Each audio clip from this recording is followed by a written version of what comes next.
So let's start with the most basic thing of all.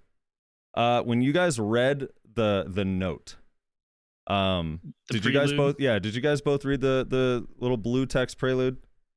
Yeah. Yeah. Okay, so one of the things they mentioned, I think one of the highlights of the whole thing, because they talk about PvP and PvE stability and CC immunity, performance, et cetera, et cetera.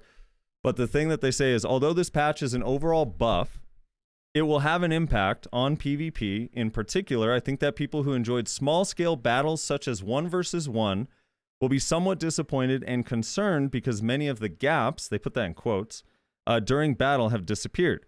However, we have prepared each class to perform better in various situations, including multiplayer battles, so we ask for your understanding. So what was kind of, Armin, starting with you, what was your reaction to that? Really the whole blue text in that particular sentence? Um, I mean, I don't really 1v1 anymore. It's been a very long time, to be honest, since I actively was like, oh wow, I'm gonna get on and do 1v1s today or anything like that, you know. Mm-hmm. But the thing is like it's not just 1v1s, it's such as, and it's like small scale battles. The thing is, a lot of these changes affect things like, you know, AOS too. Mm-hmm. Um, they also affect, you know, just even like open world, like small, I don't know, like fights that you're gonna have. So having to deal with seeing this message, and they're like working on spectator mode AOS coming out, you know, and like Mm-hmm. all this other stuff, and it's just like, I don't know, I got pretty depressed. It was like it's like when the doomsday clock like hit, you know, 0 and you're like, "Oh shit, it's coming." It's kind of what it felt like. Yeah. Reezy, your reaction?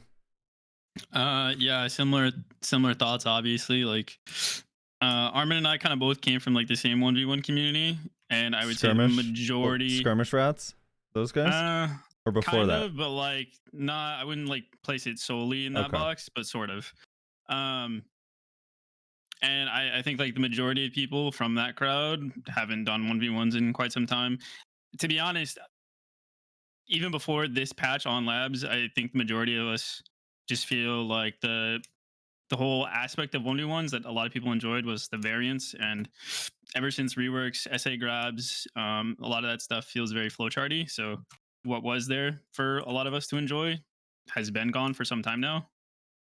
So I don't think Armin is alone in not playing 1v1s. And Yeah. I feel like, you know, if you had the numbers, the behind the scenes numbers, I feel like that trend has probably gone down consistently over time, just with the way the game has gone. So nothing new there.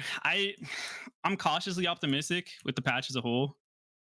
Like a lot of the changes I thought I would hate more than I did, because I feel like, at least from my perspective, what they did in my class, I feel like I can still find opportunities in a lot of the small scale settings while having like new viability in sort of the large scale settings. Right. So on paper, I'm cautiously optimistic.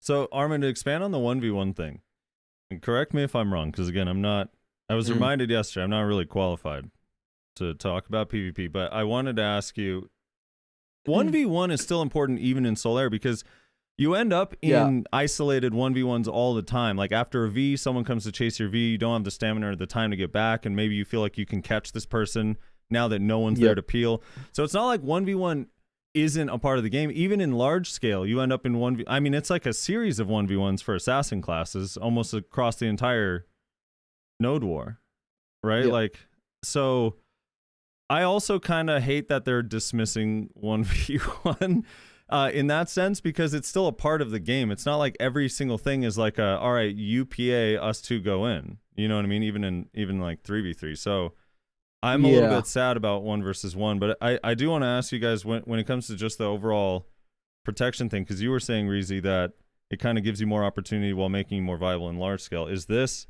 I mean, we have to just have the grab discussion. Is this because grab is still viable, or do you feel like you're going to be able to land catches on classes even without a grab?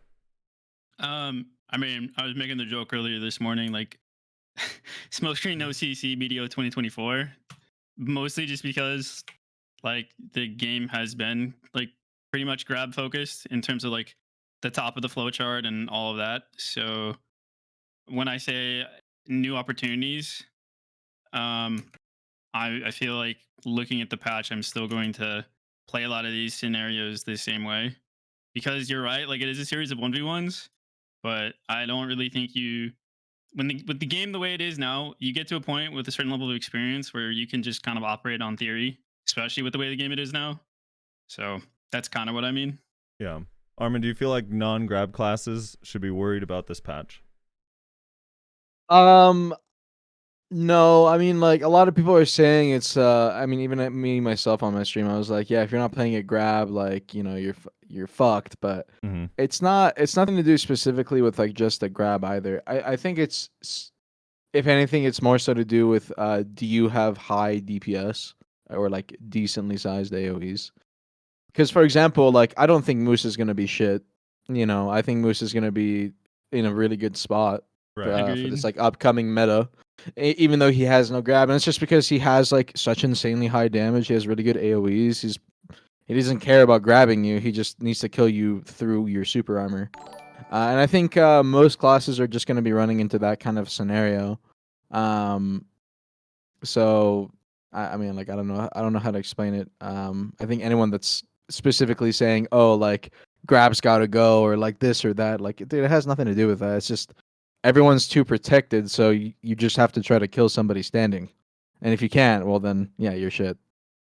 Yeah. Do you Like guys? this, Yeah. Go ahead. how did you say? Yeah, like the game the way it is on live right now is already like if you don't have a grab in solar, you play around the people with grab. This patch is not necessarily changing that. Yes. Right. Do you guys think this opens the door? Not that they'll ever do it, but because when they first did the CC changes back in April of 2018, they changed resists like pretty dramatically, and at the time it made sense because you had like so few protections, right? Like a bunch of the classes had so few protections. Now everyone, even Sakuno, can't say, well, I don't really have any protection. So is there still a necessity for resists in the game, or was there ever a necessity for resists in the game? I see you try to pivoting this into a resist talk. I just want to, it matters because now it's so hard to find an opening. Let's say you are a non-grab class, right? And you have to rely on a multiple CCs, not just your grab, or you don't have a grab penetration passive.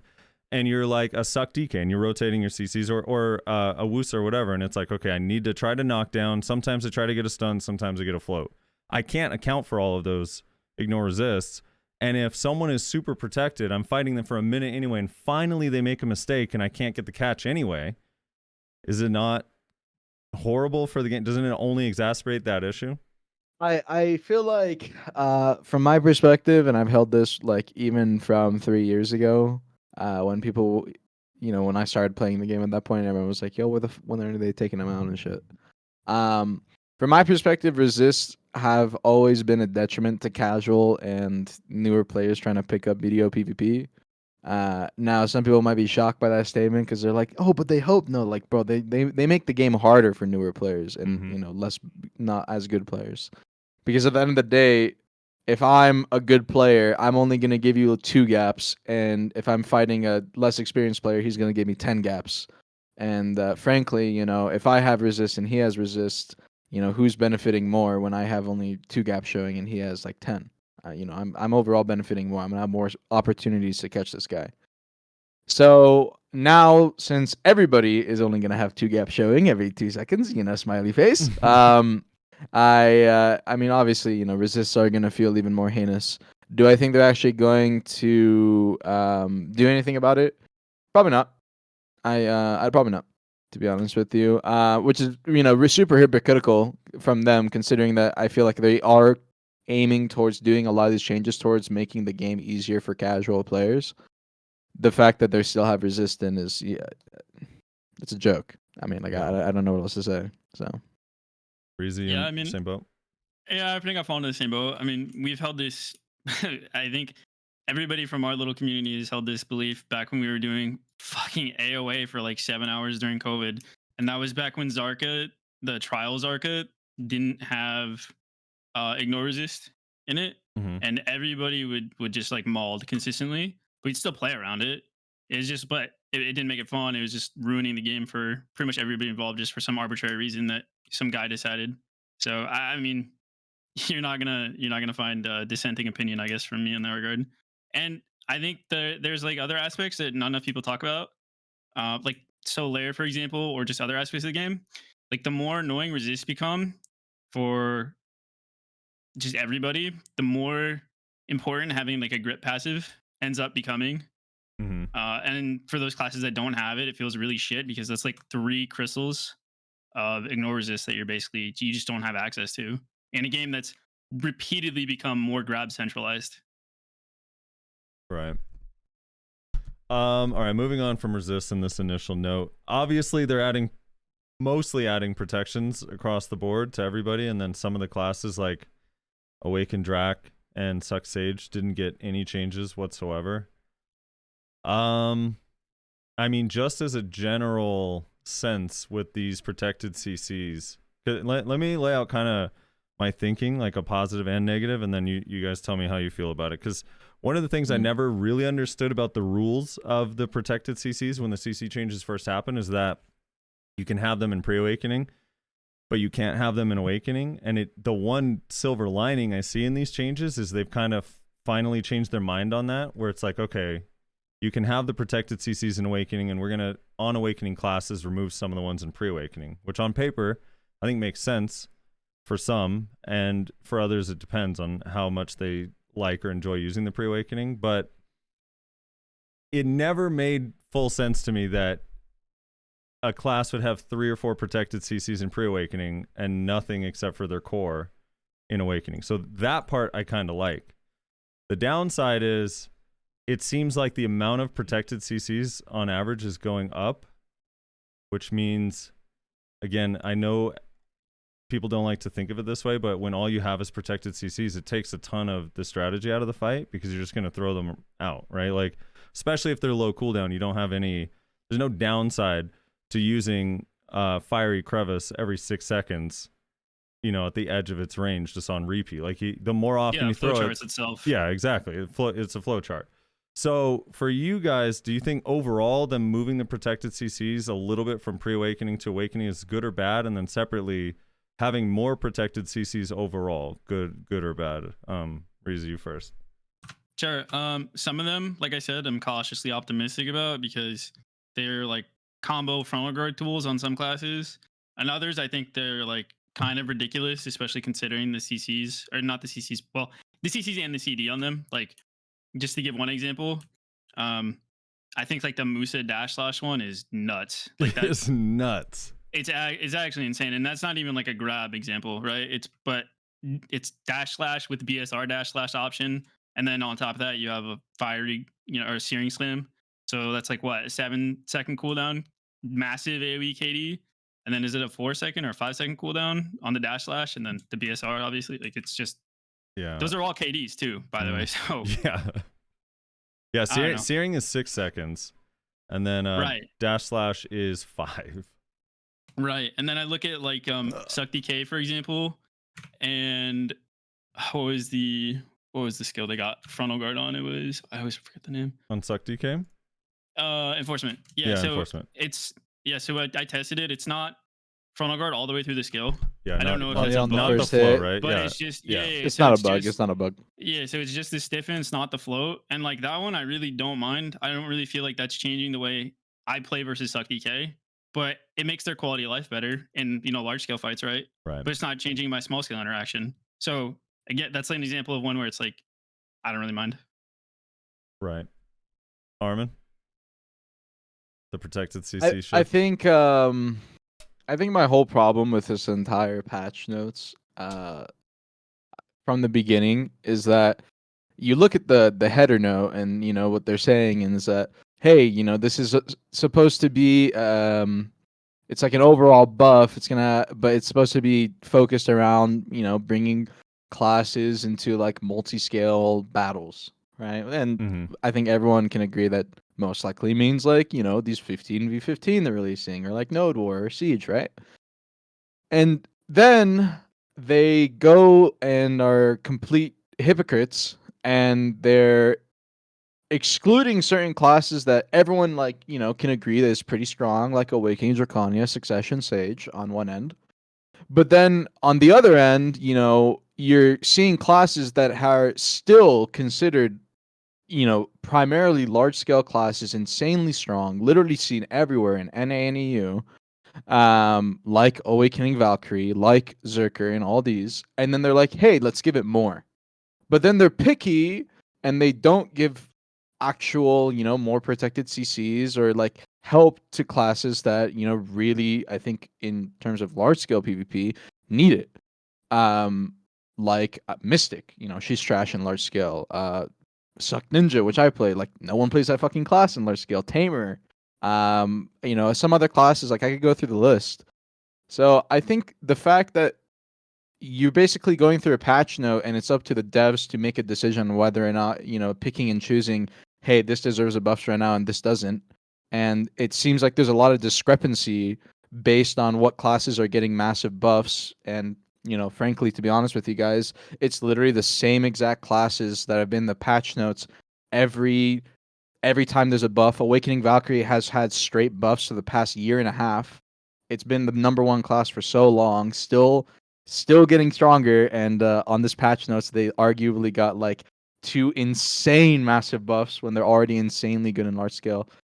Um, I'm all for, if they want to try and help certain classes catch up Mhm.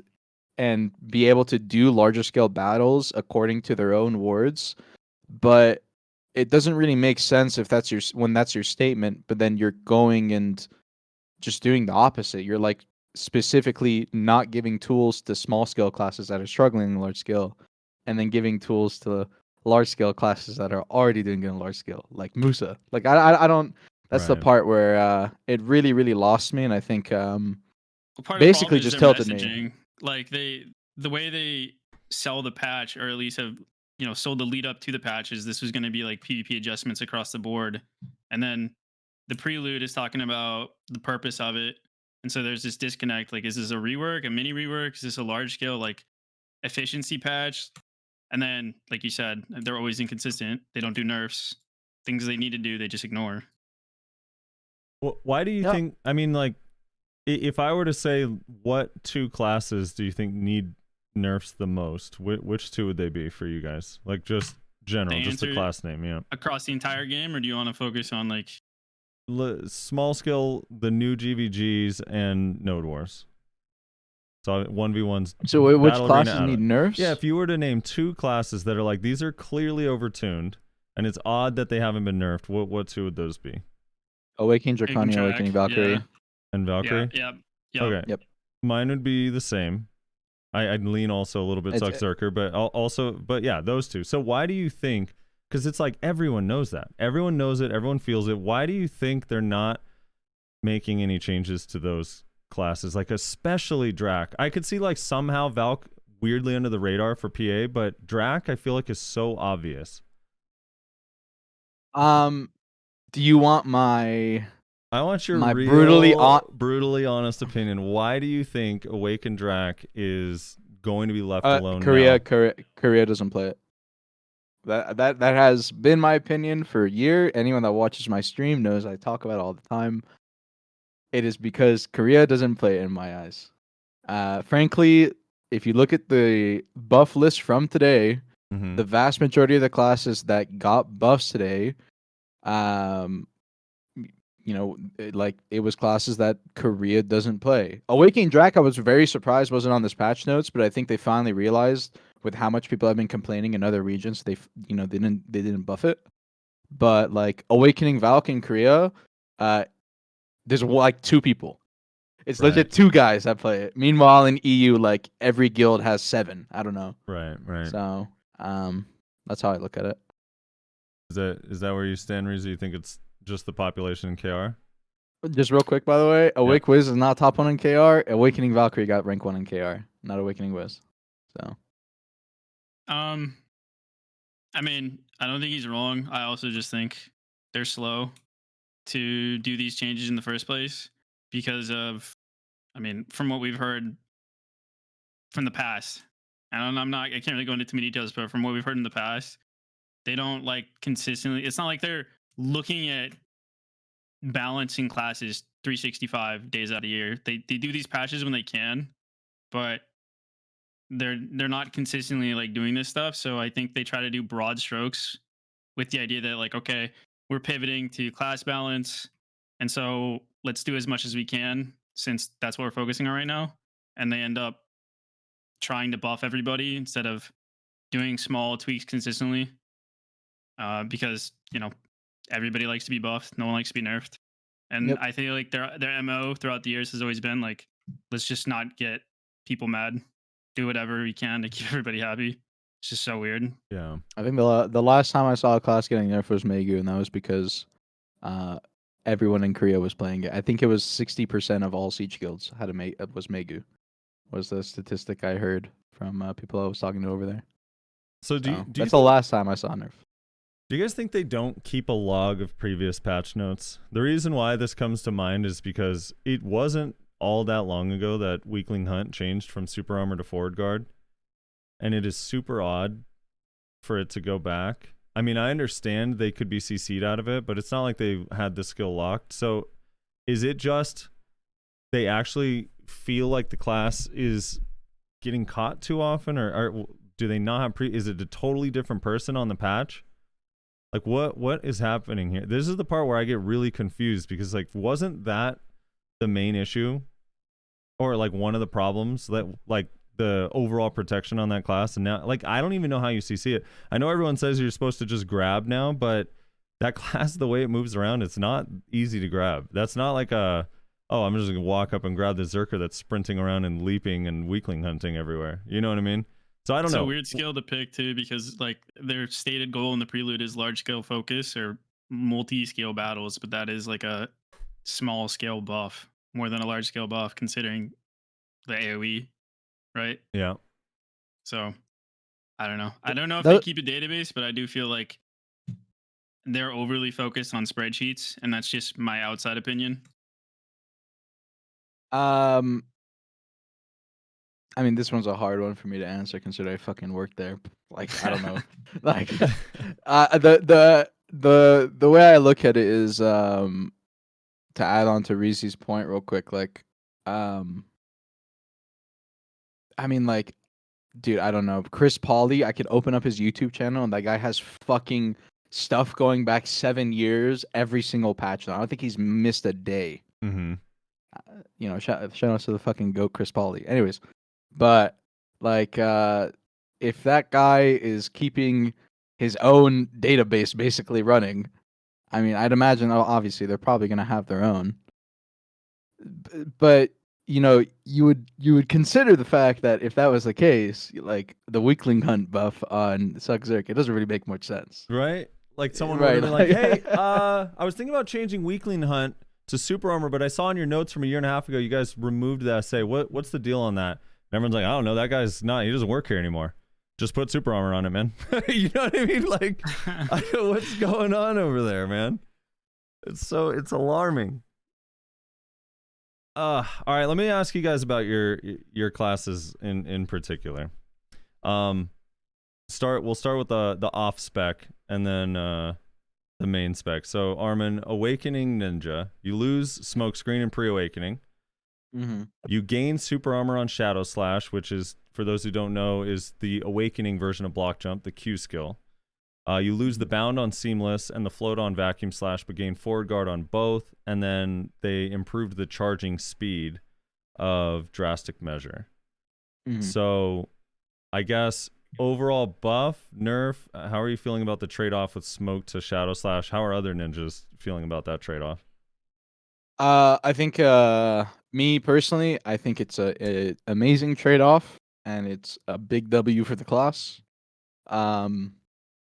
Awakening Ninja basically has a re-CC float now in every scenario, large scale or whatever, without having to use its core ability.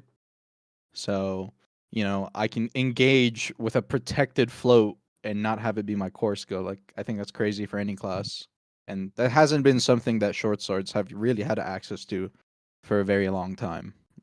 So I think it's really huge for the class. And, you lost like 2 CCs and then gained frontal guard on 2 skills, but one of those skills is your AP buff, which Mhm. basically you got fucked over for using prior. Yep. And the other one is a key like follow up during your big damage chunk. So now that's completely frontal guard. So your combo is basically gapless now. Right. So I don't know. I already think that Awakening Ninja was doing insanely good damage in combo. Like if you grab somebody, you were chunking them so hard. So I think it's just gonna be doing that even better now. So So I think it's in a good spot. you think CC pressure is up or down overall? I think the CC pressure is up with Shadow Slash change. Okay. And I think your combo pressure is also up. So I think it's good change.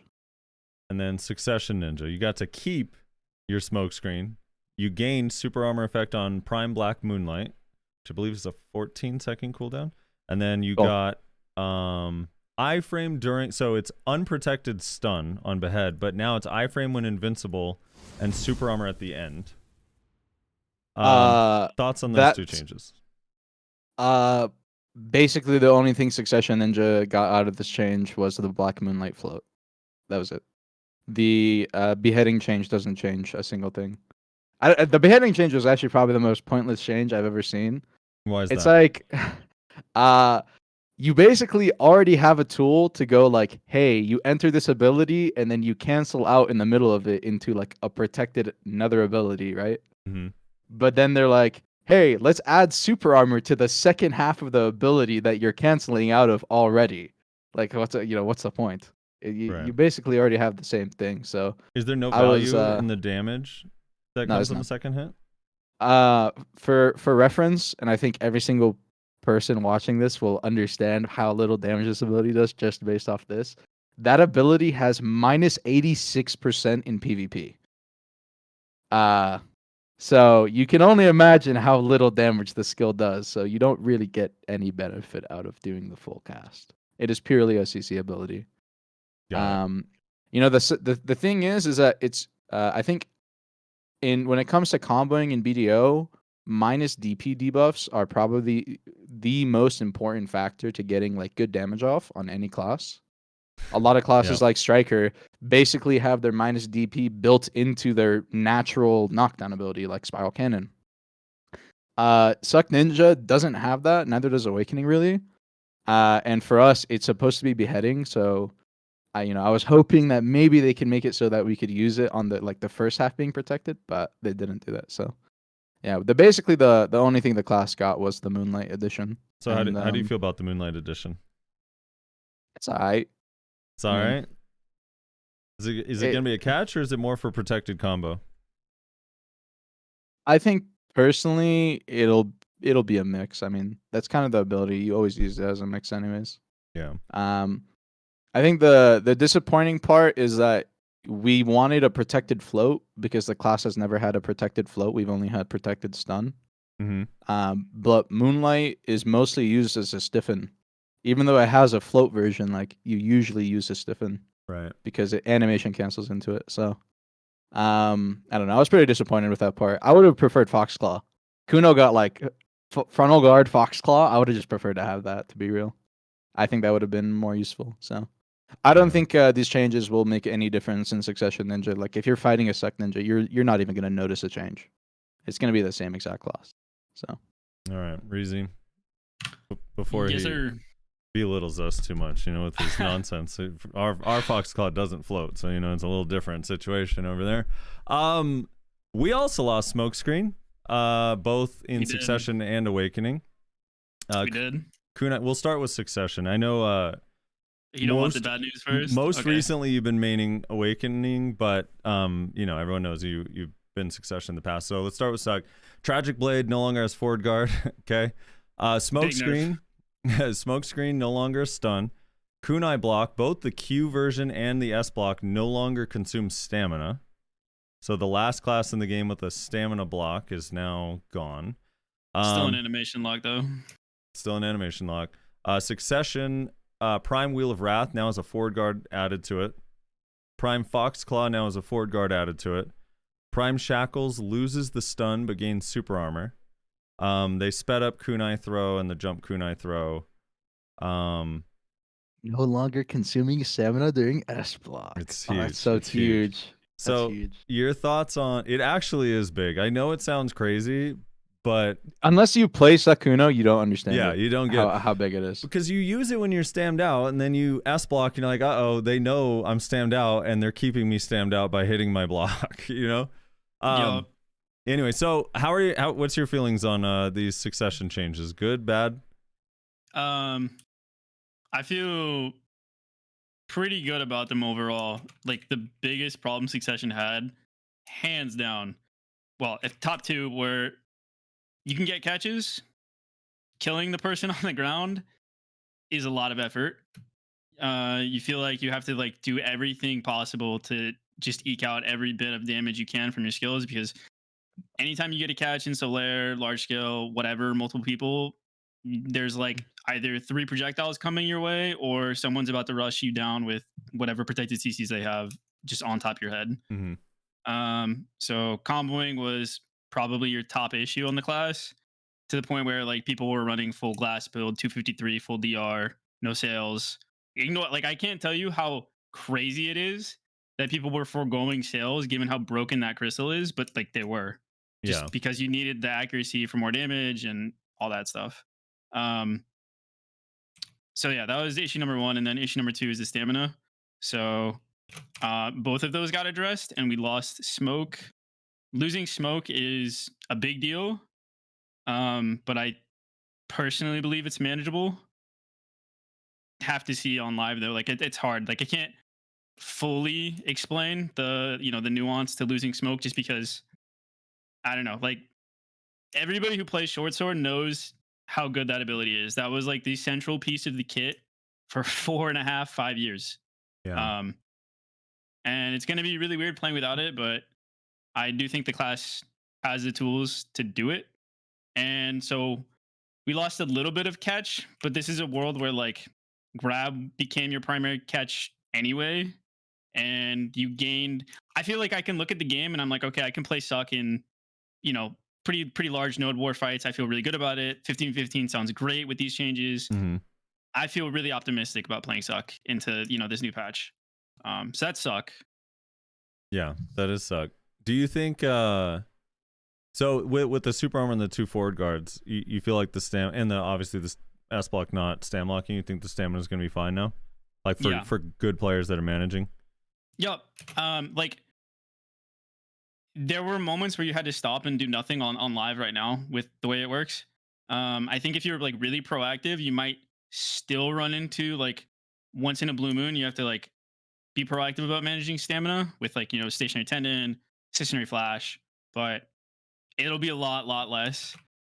I might end up like wanting, one more linger when it's all said and done. Dance. But everyone wants dance, but it's a stam lock, bro. I don't know. We'll that is true, but dude, it's just I just hate how short it is, because I feel like even in normal situations when I try to use something after, I still get gapped in it. Yeah. And it's so tilting. Like probably the strangest change though. So like lingers and stamina and viability and all that aside, the strangest change that I don't really understand is did you mess around with the kunai throw stomp cancel, Frosty? No, I have not. I did the jump kunai throw, which was noticeably faster, but what's the difference with the kunai throw stomp cancel? It's basically exactly what it sounds like. You can do jump kunai and it's a stomp cancel, like full send now. Oh, while in the air? While in the air, which is quite a strange change because we already could get out of the air, and I don't know anybody doing PvE combos that was like, I got to jump kunai pull and then shadow stomp. So it's very strange. But all right, two usability questions. One, with the speed up of the kunai throw, could you see yourself using it as a peel, jump kunai throw, or not? I already did before the speed up anyway. Like it was really good 0 stam peel. And you could confirm it off the Magnus skill. You could go dance wheel. Like you had so many different options. So this is just better. It's just nicer. Right. And then Foxclaw. Are we catching anybody with Foxclaw, or is that just combo damage now? Sometimes you'll probably fish with it a little bit, but it's one of those skill cap things where you use it poorly, you get shit on. So user error is going to play a big part in that one. But you use it for both. Right. Okay. And now the darker news. Obviously, Awakening still loses its smoke screen. but it gains a bound on Moonstorm, which is the primary DP debuff. Chain Crash now gains a stun on successful hit, so the first hit's going to be a stun just built in. Lunatic Discus loses its knockback, but gains forward guard for the entirety of the skill. Feel like we've been down this road before. Core Delighted Blast. The application time of the super armor effect of Core Delighted Blast has been increased, so the super armor lasts a little bit longer. Flow Pinwheel has been slightly sped up. Lethal Spin Spree, the movement speed and moving forward while using Spin Spree has been slightly increased. Has been changed to allow the character to move in the direction he or she is facing, and the movement has been changed so you now have collision with another character, so you don't just pass through them. And then fixed an issue with no collision moving forward on Dance Macabre. So you're feeling on Awakening, I guess, starting with the Moonstorm and the Chain Crash, the 2 new protected CCs you've gained. Terrible. Why Fucking terrible? awful, bro. Elaborate. So, Moonstorm is like the best cancel in Awakening's kit, bar none, and it also happens to be our natural DP debuff. I don't understand why there's a bound on that skill because I don't want to use it to fish for CCs with it. Like, that's not the purpose of the skill. Mm-hmm. I don't know why they put a bound on there, especially a bound that we traded Smokescreen for in this case, right? So, Yep. No fucking sense there. Whoever was that, someone was smoking some shit. This one I actually understand. This was one of Really? those parenting moments where they were like, oh yeah, you want to complain about the down smash? It could be so much worse. No, Jesus. You think It's the like- down smash is bad? You just wait until you can't do any combo with it. And can I say, Awake just feels like a fever dream where they just rotate the same patch notes for the past 2 years. Like, it's so strange. Well, it's weird because it was in a really good spot. In It was season so 2. good. Yeah, it was. so I didn't good. even get to play out season 2, but I played like 50 games at the start, and within those 50 games, I was like, this is probably the strongest the class has felt. Maybe like all the way until the CC changes or whatever. Yep. And a lot of that had to do with how strong KDs were because this was pre-V KD, but also like everything flowed well. Your secondary flows were like all purposeful. Your damage was good. Everything felt great. And since then, patch after patch, Moonstorm has become shittier and shittier for no fucking reason. Yeah. So yeah, that's Moonstorm. Chain Crash is, I don't know. Chain Crash is strange. I'm conflicted. So I like the idea, but the problem is Chain Crash as an ability leaves a lot to be desired. It's a frontal guard. It's not exactly ranged. I would classify it as more of a melee skill than a range skill personally. Yeah, 100%. And then it's an animation lock that requires a movement ability to get out of. Yeah, you know what I specific think would movement work ability. well? They should just Mhm. give it alert stance, bro. I think that'd be a good idea. I Yeah. mean, dude, we've been crying for like a secondary cancel on this ability for quite some time now. And for whatever reason, they don't rework it. They don't do anything with it. They don't give us a second kit. Like, it's just very strange. So that's annoying. And then I'm gonna jump back to Chain Crash here in a second, but Okay. Lunatic losing knockback is a big deal. That Yep. ability was really, really good. That was your best fishing ability since like the old Delighted Projectile Explosion KD. Like, it was Delighted Projectile Explosion KD at like the top of your fish abilities, and then it was like maybe Flash and Lunatic are like tied at number 2, basically. I don't understand why they're so like gung ho on Lunatic being a FG only ability, because as you said, this is the second time we've been through this. Yep. Reworks, they tried to do it, and a couple of us were like, nope, don't do that. And they listened and they turned it back into, you know, just a knockback, and they updated the skill, and it was great. Everybody was happy. I don't know why they didn't just put FG knockback on Lunatic instead of like Chain Crash, because that would just been a wholesale buff. Instead, they have to like try to reinvent the wheel. I don't get it. Yeah.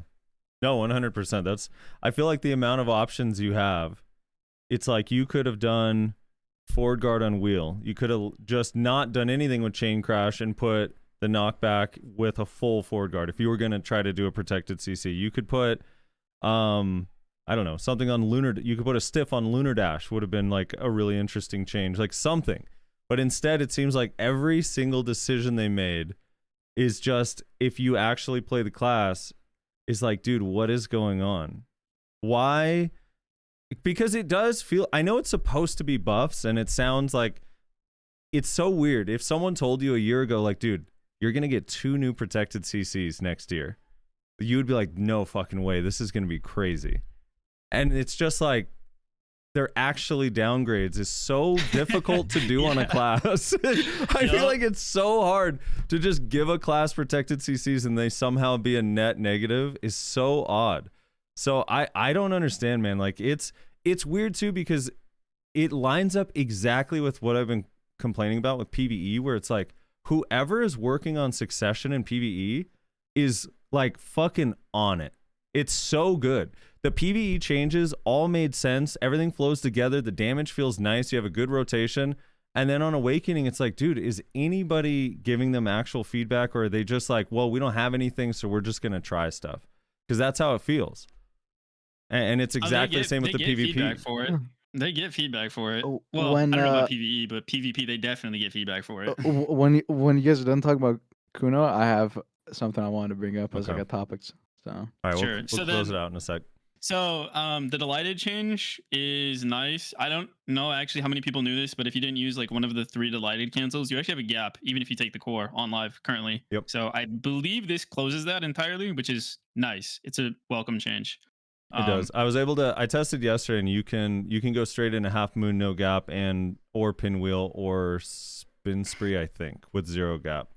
Nice. Yeah, I mean that's great. It kind of annoyed me that I think there was a patch where they asked like ninja players or whatever.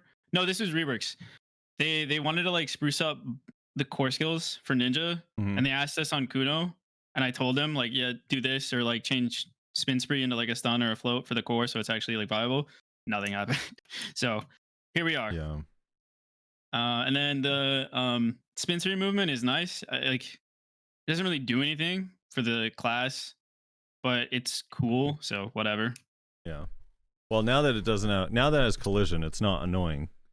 Yeah. So that's good. But yeah, I'm hoping that these don't go to live, at least on this version of the class, because I don't know. I think it's going to be, I don't understand why Kuno is getting downgraded again every time there's quote unquote improvements, but yeah, it's like, I don't feel like we're being dramatic here, especially considering like we're paying for some of these CCs. Like we lost smokescreen. Like Awakening, that's a big deal. Yeah. Yeah. I mean, the bound is dangerous, right? Like the Moonstorm bound can be dangerous. I feel like the skill is literally a direct copy of what Salpuri Purge used to be, except a bound instead of float, like Prime Salpuri when it first came out.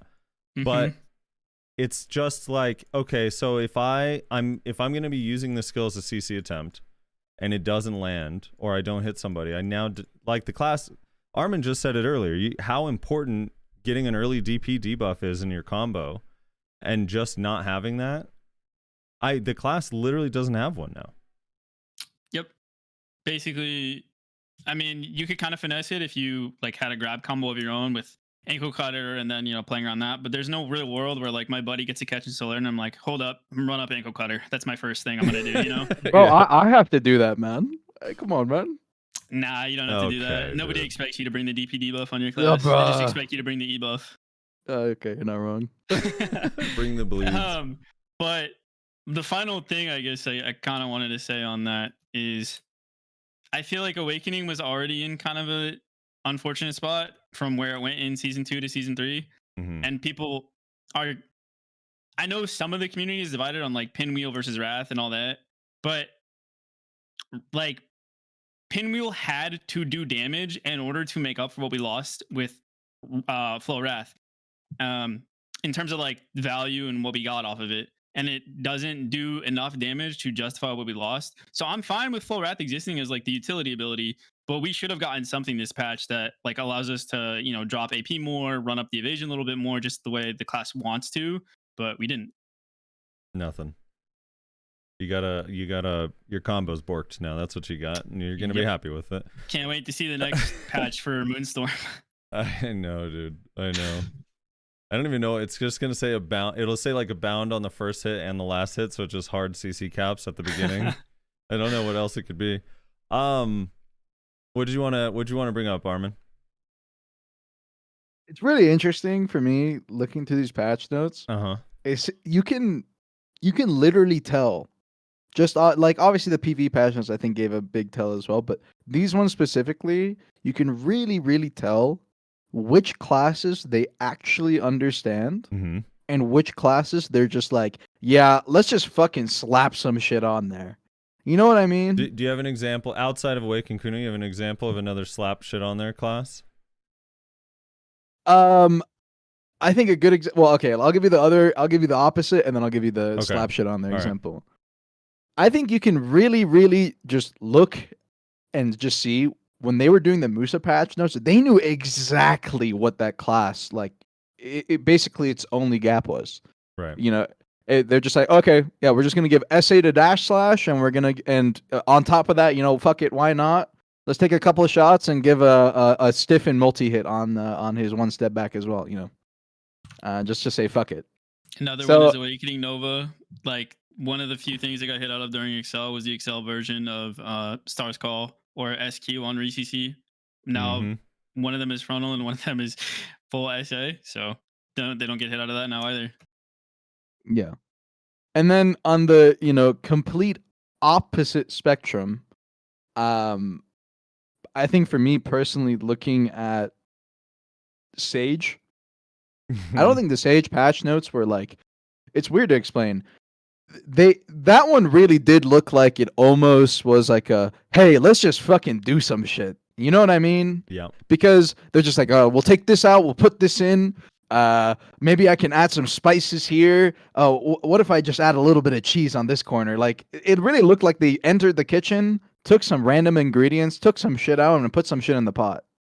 And they're just like, all right, let's see how this works out. Have you seen the Corsair one? The Corsair one, I didn't. Overflow? Have you I seen didn't the understand. Overflow? I didn't understand the Corsair one either. Dude, like, Overflow. So Overflow is a stationary float. It's actually multi-hit. Really good ability. They put super armor on it, but it doesn't cover the whole skill. So there's a non-cancelable, unprotected, fat-ass gap at the end of it for no reason. And the only other thing they got was iframe windup or iframe at the start of Shift C and a random forward guard that doesn't make any sense. That's it. The forward guard is actually kind of nice on that skill because that skill does decent damage. Like if you're just doing help damage or combo damage. Sure. Yeah. That the super armor on Overflow on paper is badass, but if it doesn't fill the whole skill, that really sucks.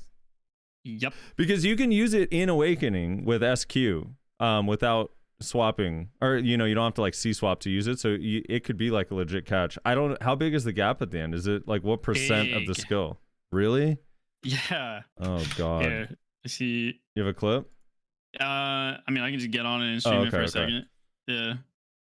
Dude, the Sage one, to your point, Armin, is crazy because one of the things Sages still complain about to this day is their stamina. They wish the stamina management was a little bit less irritating, and I feel like these changes do the complete opposite of helping stamina because Ator Spear is like similar to Chain Crash, like it's just a point blank skill. Like you have to be right in someone's face to use it. Yeah. Whereas Void Gateways gave you a fairly stamina efficient movement with Rift Chain into a forward guard protected You float use that a lot spaced as people out. Awakening Sage. Yeah. You use a lot. A ton. It's like a huge CC. And now it's like you just don't have that spacing anymore. Now you're just going to be melee constantly. But they also are just, the thing I saw them all complaining about is they just have so few CCs in general. Like they just lost the Lightning Surge CC and the Shock Relay CC. In Ator Spear was already a CC. It just got forward guard and the Void Gateway CC. Like they lost 3 CCs and gained a forward guard. It's actually kind of crazy. All right, here, let me pop this out real quick. Not that this is very important, just to illustrate my point, though. Let me know when you can see it. Yeah, we could see. So this is Overflow, right? Overflow, multi-hit SA float, fastest cancel out of it. Wow. So like the moment you hit the ground, it's the SA is gone. The It's moment your gone, hand bro. touches the ground. That's so weird. Yeah. Yep. It doesn't make any sense. And another class that like I was surprised that like they did the changes as well as they did. Awakening Lawn got like everything they basically would have wanted. Like one of my friends who's a Awakening Lawn player basically was like, I could have handwritten these notes essentially. Like everything on his wish list was there. Yeah. Yep. That's kind of what I mean. Where it's like, I don't think there was any.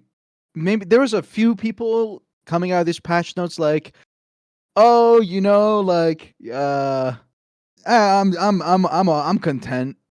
It was for the vast majority of people through these patch notes. It was either, yeah, this is like amazing, or Mhm. this is like just dog shit. Like, I'm like, what the fuck are they thinking? Like, what am I getting here? Yeah. Especially, and I think it's very hard for everyone to come through these patch notes, and you can't look at your class. I think this is also a big reason for why BDO has gone down this rabbit hole, is because a lot of people have just ended up looking at their classes in a vacuum, and all that's resulted in is patch notes after patch notes of buffs, buffs, buffs, buffs. Um, Rather than looking at the patch notes and like your class in a whole in the entire like ecosystem of how you interact with other classes. When you actually look at a lot of things in this patch notes, a lot of people, I think a good example is like warrior players.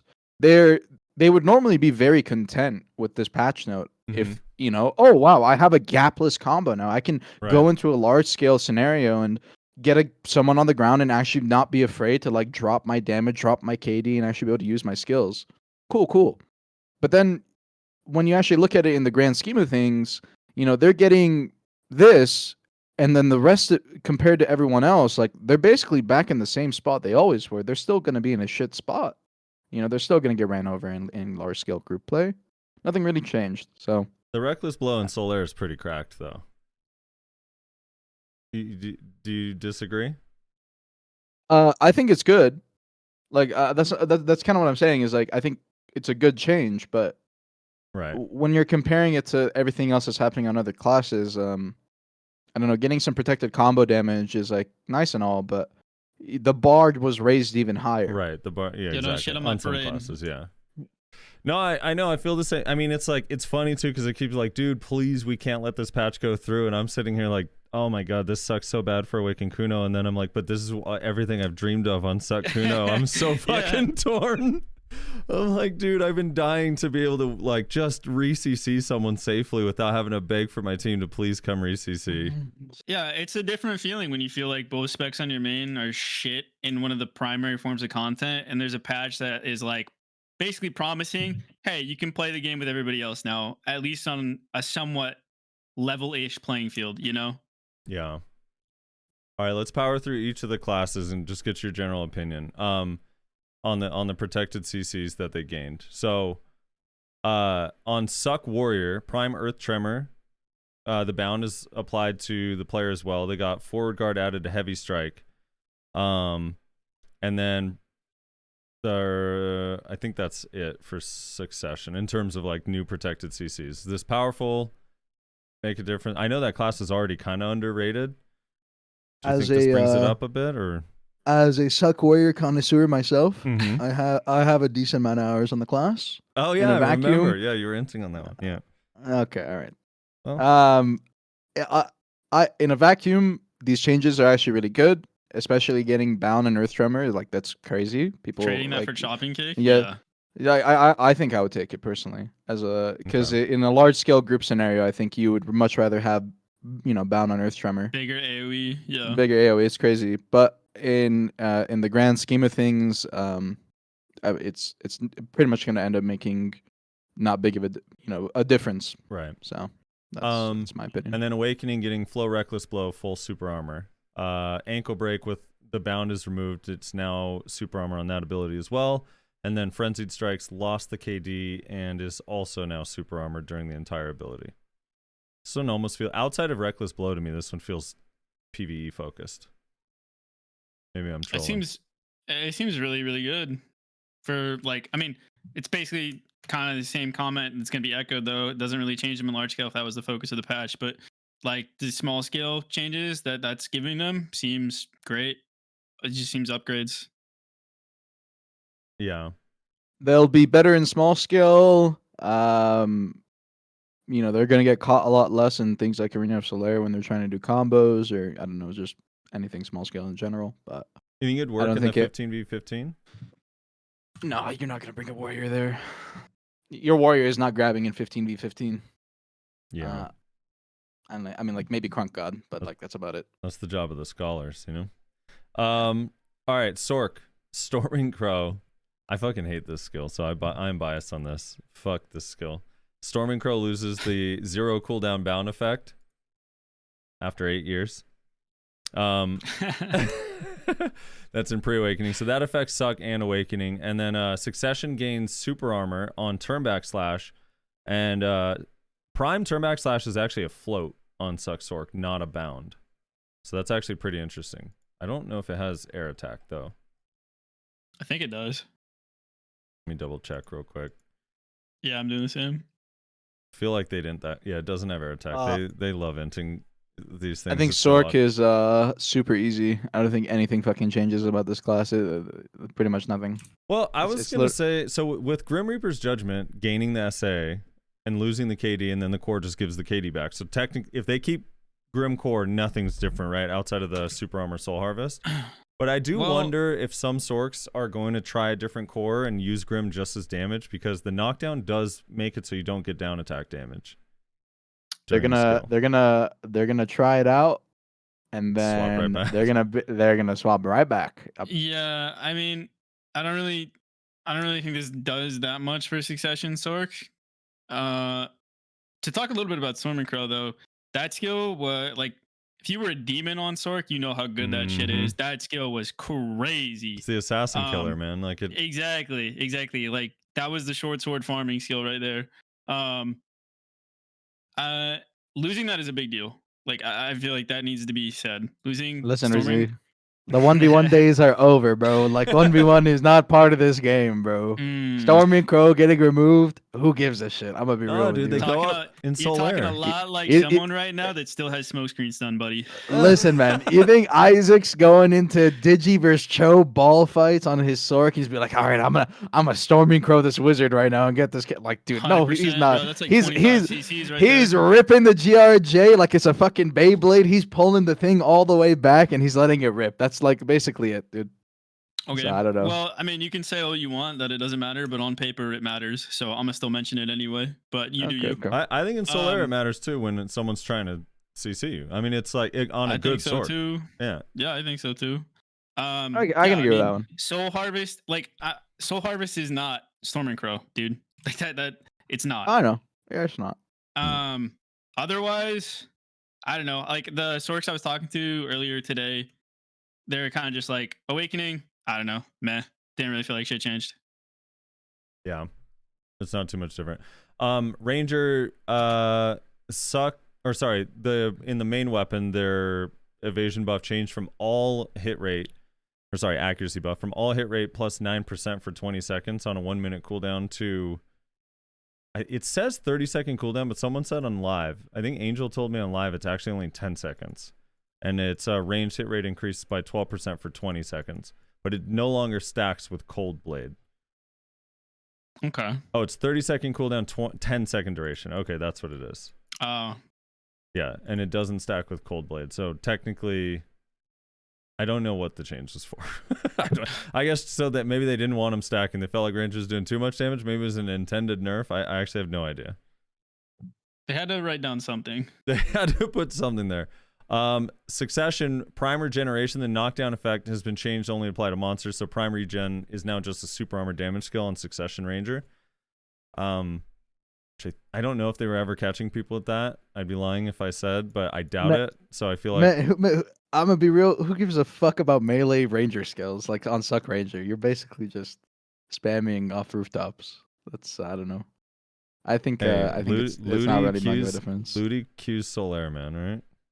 Okay, all right. Respect to Ludi for that, but he's like the only one. He's the only person.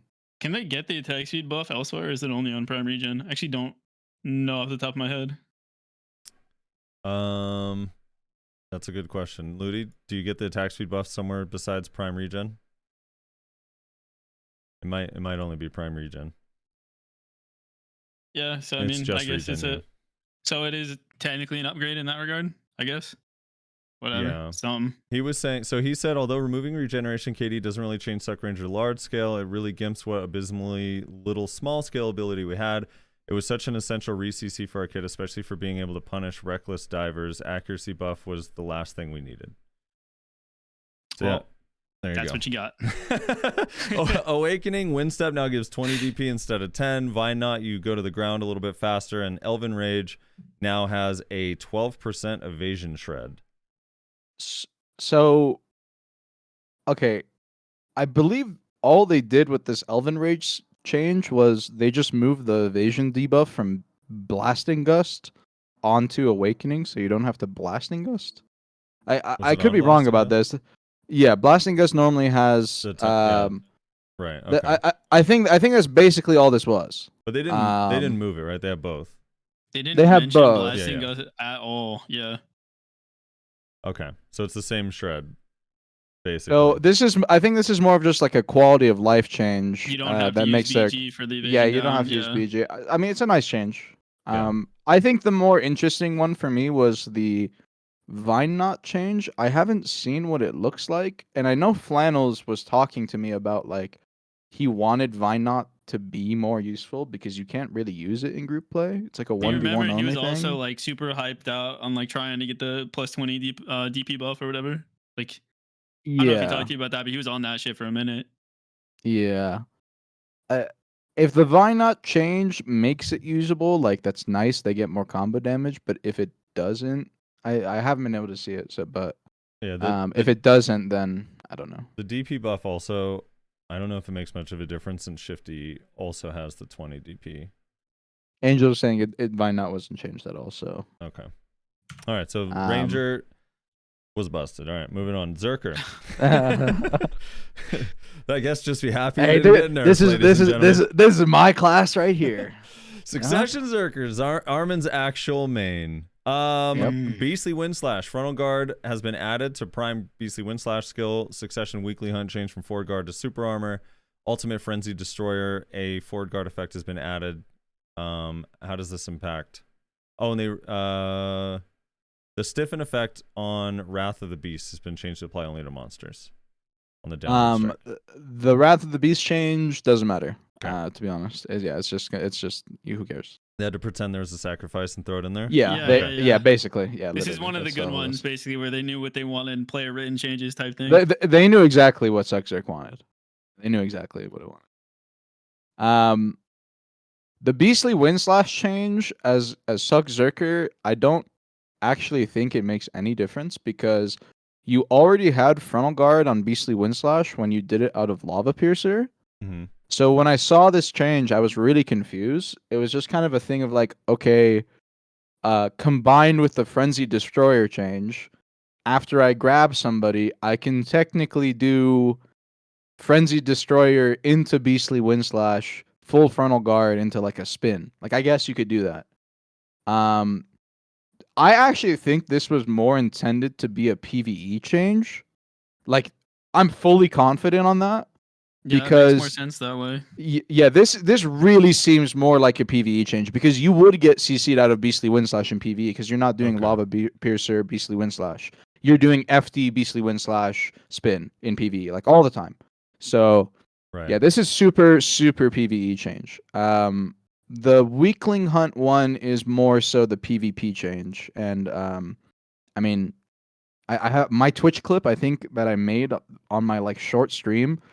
I was very surprised. I opened it 2 hours after my stream ended, and it had like 2.5k views. So I'm sure a decent amount of people have seen it. That thing is. You know what everyone's saying about it, right? This mobility doing this accomplishes nothing. That's what they're all saying. Wait, who's saying that? What? There's these Zerkers. They have to defend it. Look, I'm not going to name names. I just know that it's been said. I could send you some shots. All right. Okay, interesting. When is their shit gonna cost stamina? That's what I want to know. Just like ass block cost stamina. You know? When are they gonna get hit with the fucking asthma patch that we got hit with? Yeah, I don't know. It's not happening. Yeah, I mean the Weakling Hunt change. I don't. If anyone fought post reboot Succession Berserker, I mean that's pretty much all you have to know. Yep. It's the same class again. But there was a reason it got nerfed. There was a reason it got nerfed. Yeah. I mean, Frenzy Destroyer's PvE change mostly. yeah, Frenzy Destroyer and Beastly Windslasher, they're mostly Okay. PvE changes. I mean, like, also, this is Ultimate Frenzy Destroyer, which I believe specifically is the multi-hit Shift LMB version. Yeah, it I is. I could, tested it. yeah, so this is like a complete PvE change. Right. Complete PvE change. And then Awakening Flame Pummel, which is their new skill. Now it's forward guard. It has a knockdown at the end, or a knockback. Yeah, so it's at a the end. forward dash KD. That's FG. Can you cancel into the last hit, or do you have to do the whole animation? Because the KD's only on the last hit. Maybe a Zerker goes to. Can you cancel into the last hit? You can't. Okay, so you have to do the whole thing. So is it? I'm assuming this is mostly a PvE change for Flame Pummel. I mean, maybe you're gonna sit there in forward guard for the whole animation and land a lucky knockdown, but probably not. To quote Quicksore, Mhm. who basically like Ming and whatever. I mean, he said Flame Chain is all right. It doesn't really change much. Right. As for the Giant Leap change, Yeah, so where's this invincibility now? Describe it to me. It's still SA on the ground. And then I think the way it's worded is bad. I feel like what they meant to say is we improved the iframe when you're actually leaping through the air instead of like, I don't know. It reads too much like they changed some shit and it didn't seem like anything was actually that different. yeah, so the iframe, yeah, I think on live servers right now, you're like SA and then A you're little SA bit in until the air. halfway in the air, Yeah. yeah. And now Giant Leap is iframe the second you take off from the ground. Okay, but while you're on the ground, you're still SA. Yes. Yes. Okay. While you land, before you leave, SA. Yes. Got it. Okay. So that occasionally we'll save them. Sometimes they'll probably still get desynced back. Yeah, probably. And Yeah. someone will claim to be grabbed out of the air again. I think it's a good change. I mean, this should have happened like 4 years ago. Yeah. Like, I'm not gonna cap. Yeah. They all. I mean, I know 4 years ago. I remember even back in the Reslord days, like most of them were like, it should just be iframe the moment we press it. You think that would be I too don't know much? about Like when they're on the ground? Yeah, dude. A lot of Okay, them no, love that's- that okay, being. that's cool. Dude, Yeah, that's cool. Zerkers have asked for that. For sure. All right, Tamer. Let's move on to Tamer. Surging Tide and Prime Surging Tide no longer have a knockback. It's PvE only. Flash Pull Thrust, Flash Stance Shift are now both forward guard while using the skill. For Succession, their new protection is Super Armor on Lightning of Earth, which is now a Super Armor KD. Which is pretty powerful for comboing. And then for Awakening, Legendary Beast Dance Echo now is Super Armor, and they mostly use the KD version of it because they're mostly in the Tiger stance. Right. Yes. So both specs basically got access to a protected KD for intents and purposes. Mm-hmm. Prime Lightning of Earth was Prime Lightning of Earth was Giga used on Succession, so this is a good buff for them. And then Flash Pull Thrust, if you guys don't play Tamer, that Tamer has two. Yeah, they have 2 DP downs. They have a normal DP down that every other class has, and then they also have a minus magic DP down, which basically buffs them on top even more for more damage. So, Flash Pull Thrust getting Frontal Guard, I think, is pretty nice. Losing Surging Tide though, it's pretty big, right? Like the KD. That on. I don't know how much Awakening uses it. I would have to actually have an Awakening Tamer tell me. On Succession, that skill is used a lot. Yeah. No, it is used a lot for sure in Awakening. I don't know how much it catches people, but it's definitely thrown a lot. Yeah.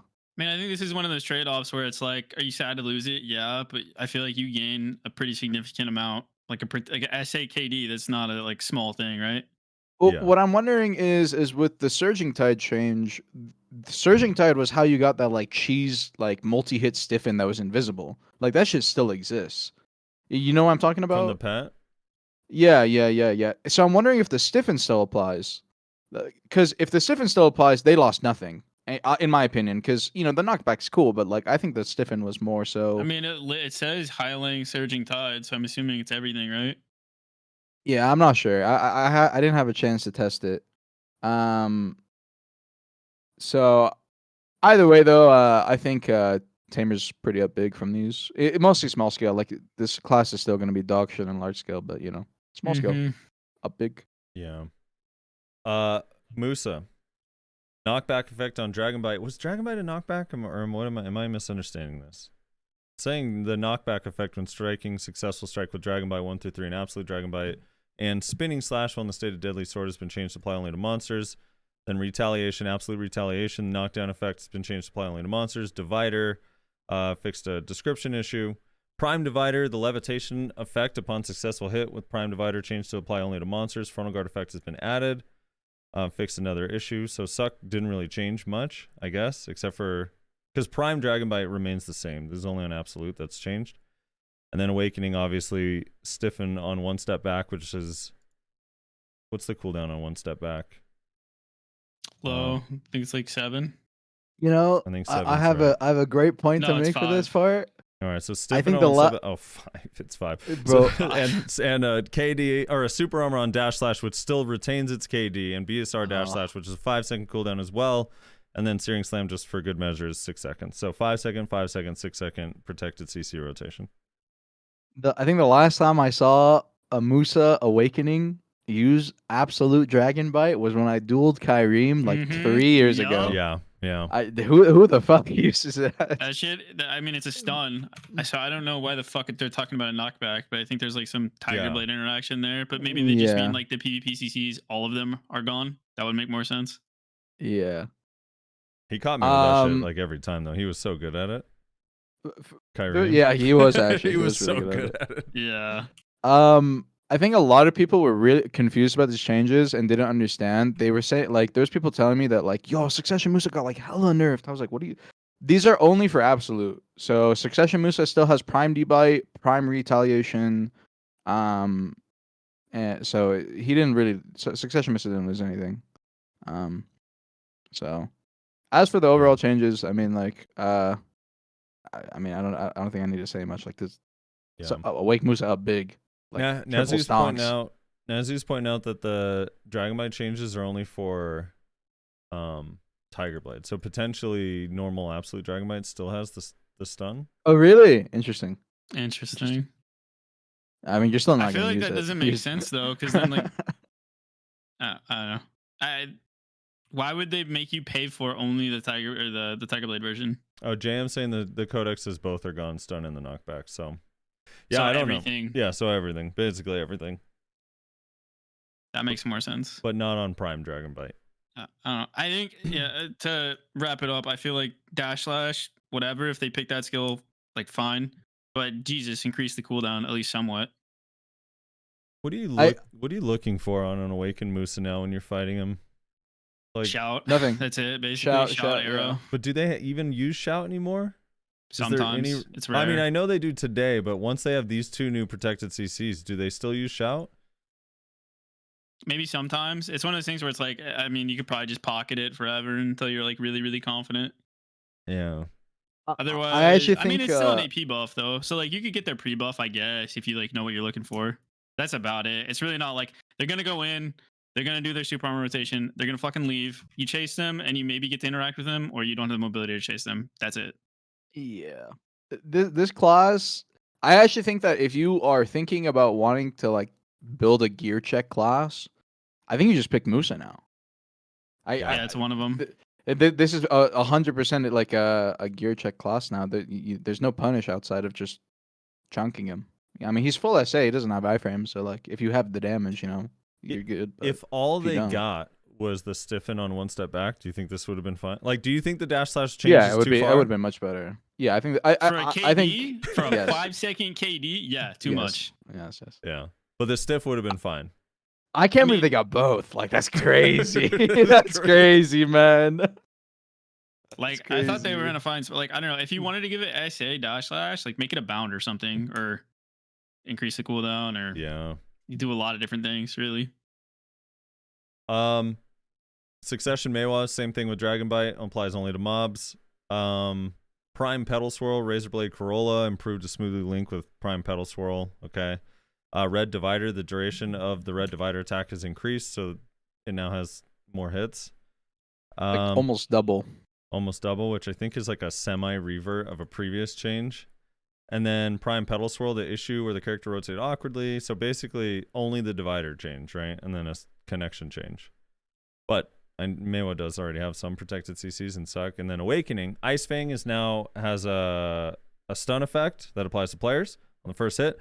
Petal Swirl super armor effect has been added to Petal Swirl. Accordingly, the core changed to apply knockback when learning the skill. Flow Frost Flower, the down smash effect on the first hit of the skill, and the knockdown effect upon successful hit been deleted, and it's now super armor. And then Petal Swirl, Petal Bloom, Frost Pillars improvements been made to smoothly link, and Sleet Step bug fix. Are these significant?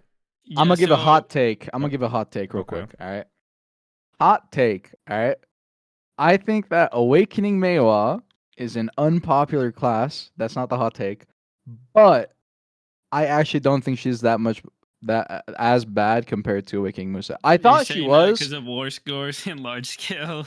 No, I mean, like I talked to a couple of people, and I don't know, like she's basically Awakening Musa, but primarily like more frontal guards. Frontal guard and technically less AoE on the KD.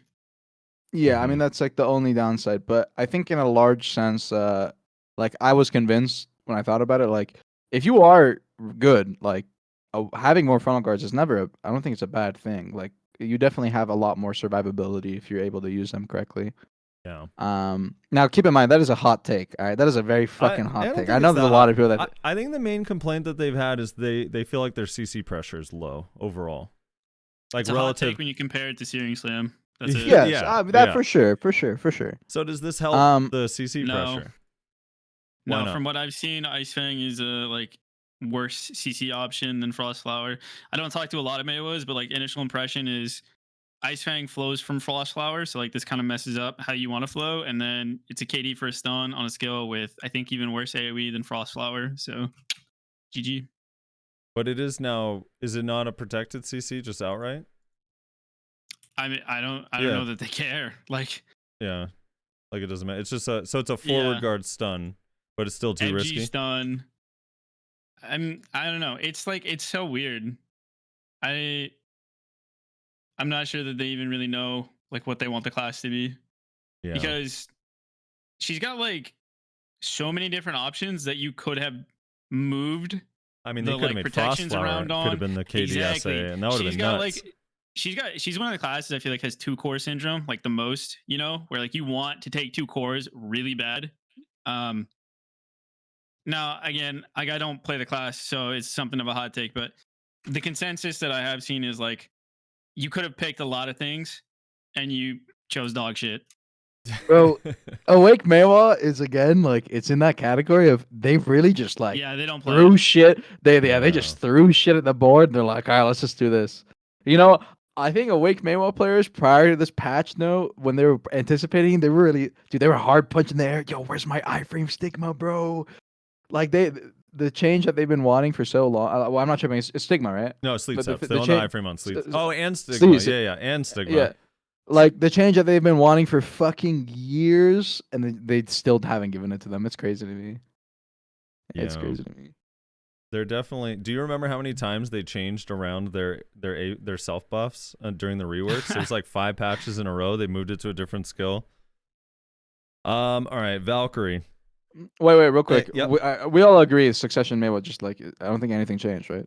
Nothing really changed. They just got damage. That's it. Yeah, damage. Yeah, they got nothing changed. Although I don't know how much it affects PvP. I'd have to see. But yeah. Okay, all right. Jesus Christ. What, you getting people yelling at you? No, I'm ready for the Valk. All right. Valk, Judgment of Light. Absolute Judgment of Light. The stun effect that only applied to the player when successfully hitting has been removed. Righteous Charge 1 through Absolute. The forward guard while moving has been changed to, or has been added to Righteous Charge 1 through Absolute. And then Prime Severing Light. The knockback effect upon successful hits has been changed to apply only to monsters, and a frontal guard effect has been added.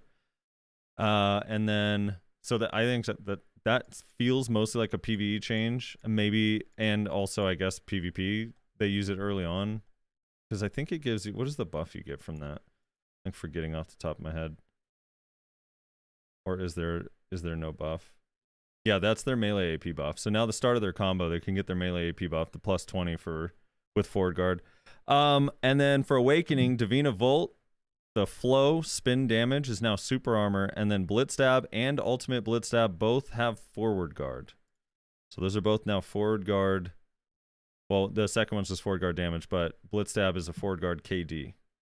Thoughts? Okay, They really genuine paid- question. They Yeah. really paid a heavy price for that Judgment of Light, didn't they? Bro, how does Suck Valk get the short end of the stick every time compared to Awakening? It's crazy. It baffles me. Like genuinely, the class is so dead, and somehow Awakening is still just getting better and better, and Succession just gets like a Severing Light change. Like, bro, I don't know. Yeah.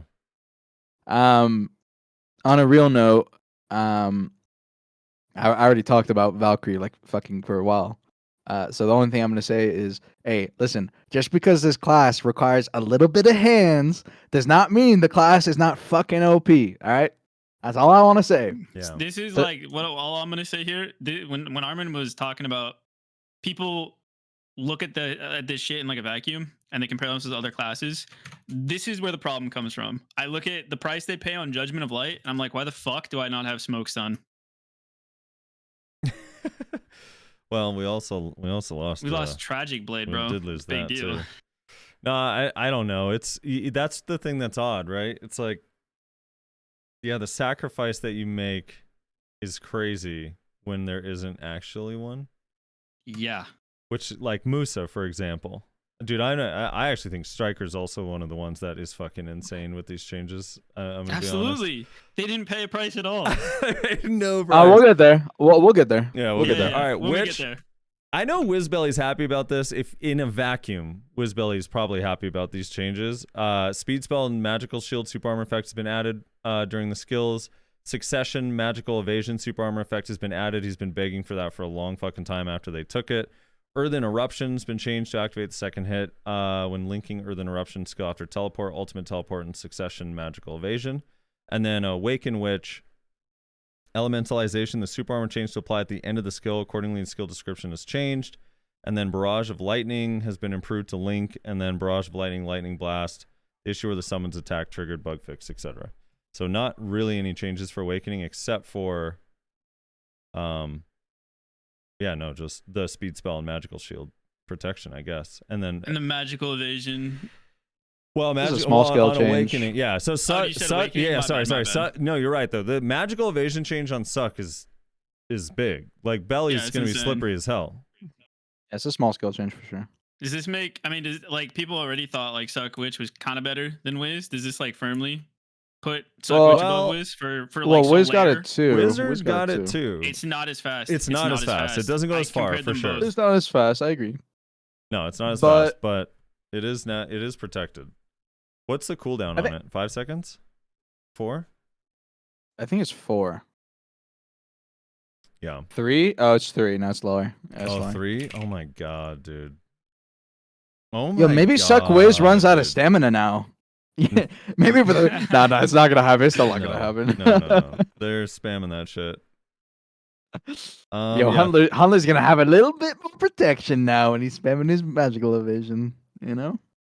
Yeah, if only they'd let that class do damage and have good CCs and protection, you know? Okay, stop, please don't. You're gonna tilt me. That's my trigger word right there. Huntler, all of a sudden, I expect the money. All right, so, dude. Yeah, so magical evasion on... Oh, my God. That's going to be crazy. 3-second cooldown, super armor. So then when they're scooting around, they're going to be protected. Also, being able to like play your split TP like close quarters range and reapply speed spell and magical evasion, or not magical evasion, but mana shield. Yeah. That's very very Let's underrated. if you guys are down, let's do Witch and Wizard on this shirt together just to make it easier. Yeah. Yeah, So Earth and Eruption. that's a Magnus skill. That was a Magnus skill for Witch. I don't know the Witch Magnus skill well. The Wizard Suck Wizard Magnus skill. Well, it's for both, but Rain of Fire, like you actually use it Yeah. on Suck Wiz. It's a really nice frontal guard to have. I actually would prefer this to stay a frontal guard. I don't know how to explain it, but like there's sometimes where I just needed a frontal to eat some damage, Mm-hmm. and I don't know if there's Suck Wiz players in the chat that can like, you know, if they want to give their opinion as well. But I actually would have preferred keeping this frontal. No, So, I think that makes mean, sense. Because, like, y- isn't that why a lot of yeah. wizards were taking equilibrium break for a long time? Mm-hmm. because they just don't Yeah. have a whole lot of frontal guard, so they have no S block. Yeah, you have like mana drain and you have shift C. Like, I don't know. You don't really have a lot of options, to be honest with you. So Rain of Fire was really nice to have, especially during combo. So, I don't know. I'm kind of sad to see that go. But outside of that, I mean, like, I guess you have some more SA bombing. Suckwiz, I don't think really changed much out of these patch notes.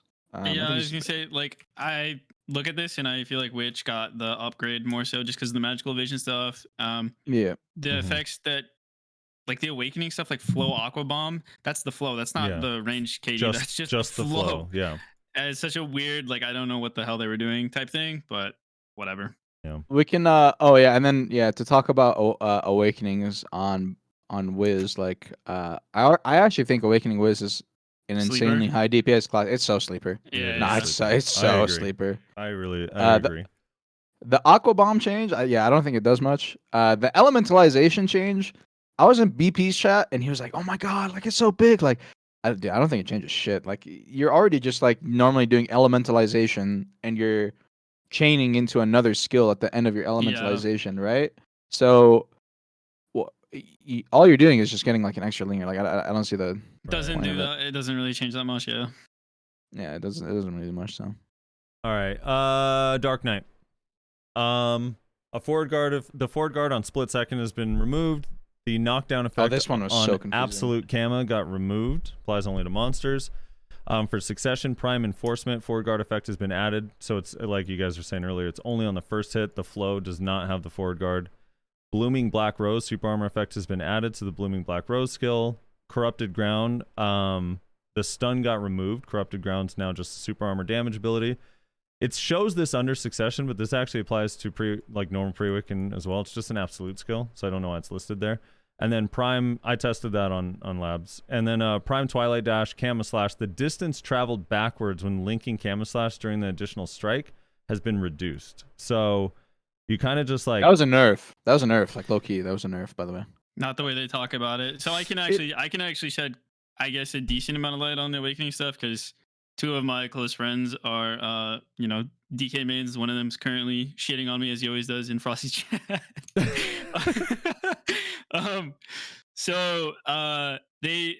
I guess consensus from the people I talked to is the awakening stuff looks really, really cool.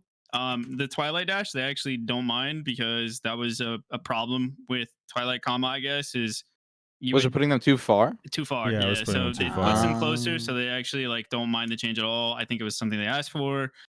Corrupt Ground, nice quality of life stuff. Like the succession stuff, it doesn't really change that much for the succession class. How you play against it, it's pretty much the same shit.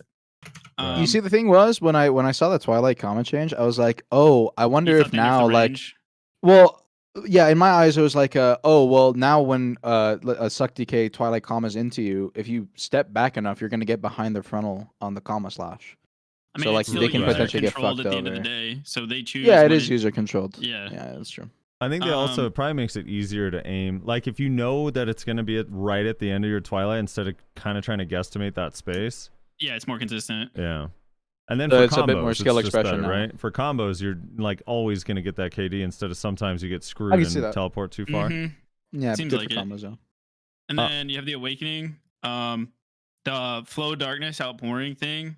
So awakening on live for the like DK players that play it, they already think it's like sleeper, like kind of not talked about. Pretty fucking good. Okay. With like the cooldown changes and everything. The darkness outpouring thing is crazy. That skill, you get some people who like suicide send it anyway already, and now you have like a consistent out with it every single time. Yep. Which is nuts.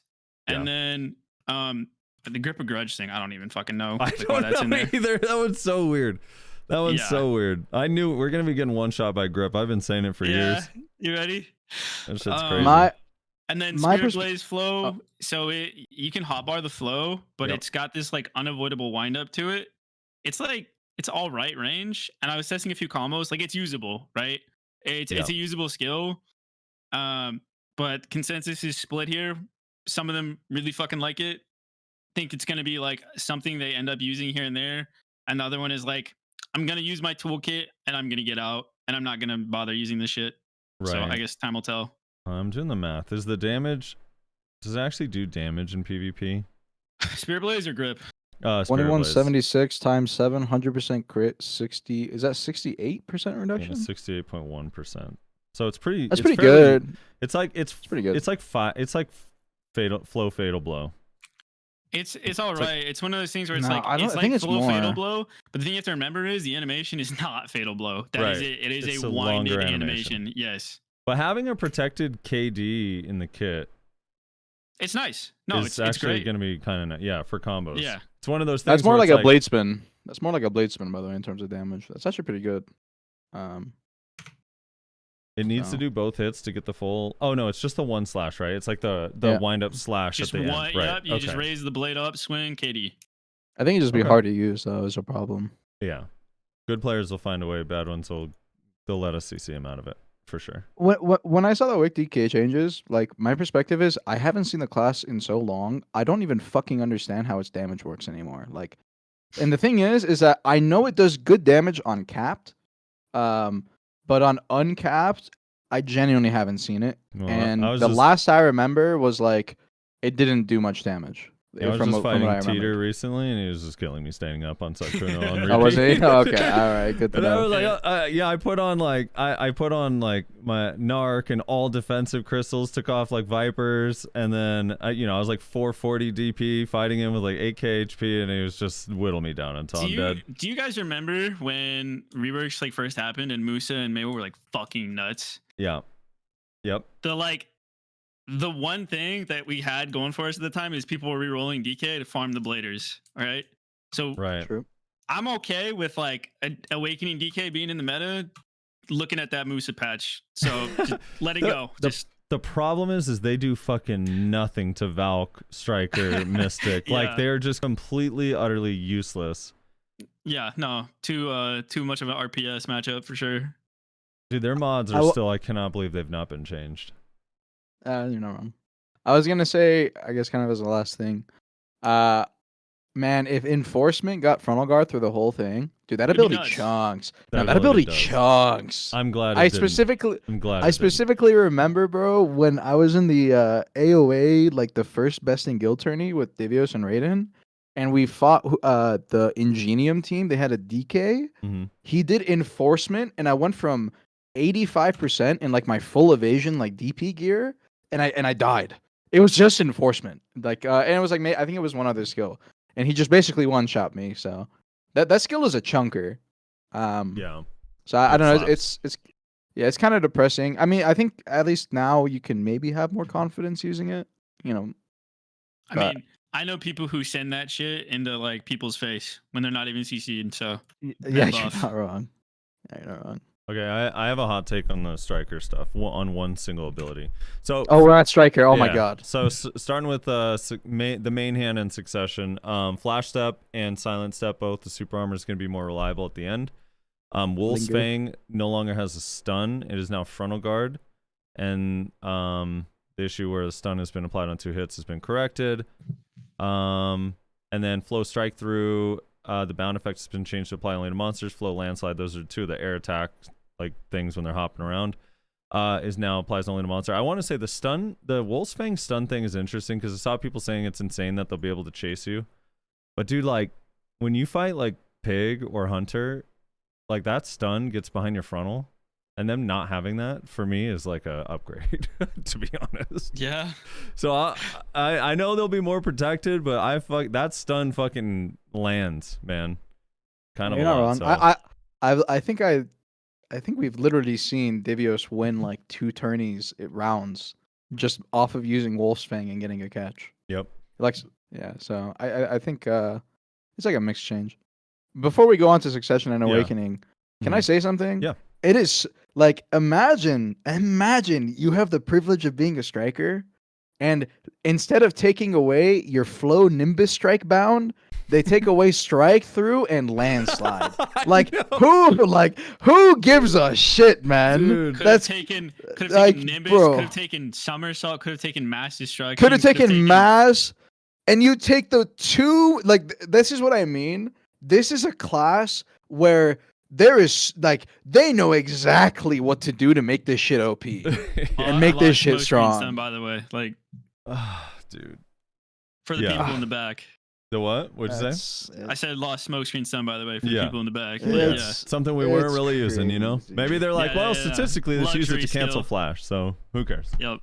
All right. So Prime Roaring Tiger now has a forward guard added to it, which is actually pretty powerful. Prime Rampaging Predator. The stun effect has been changed to apply to monsters as well. That's also pretty interesting.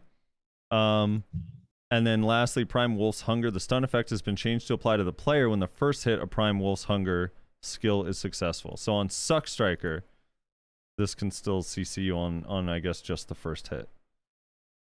Are these gonna change anything for Suck Striker? What's his name? What's the one Suck Striker? I'm forgetting his name off the top of my head that always queues.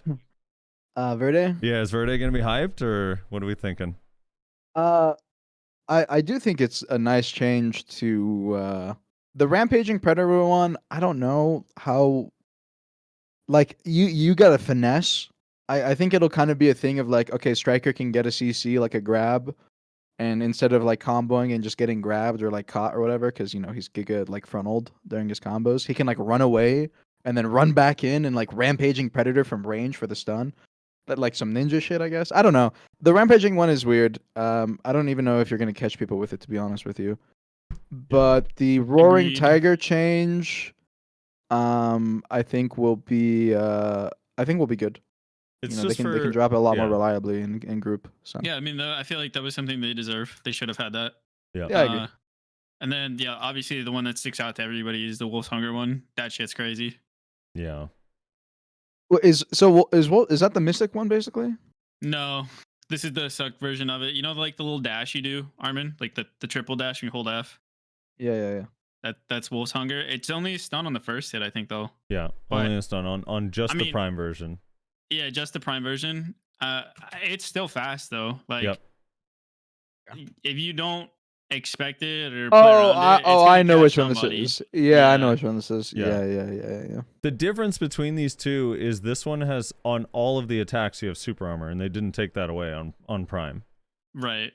Whereas on the absolute one, technically they could be caught, even though never happens. But so yeah. But do you think they're gonna be able to combo? I still feel like that's like the biggest thing they've all been complaining about is like even when they get a catch, Roaring Tiger's protected now, Rampaging is protected, although the stun doesn't change anything. Rampaging was already protected.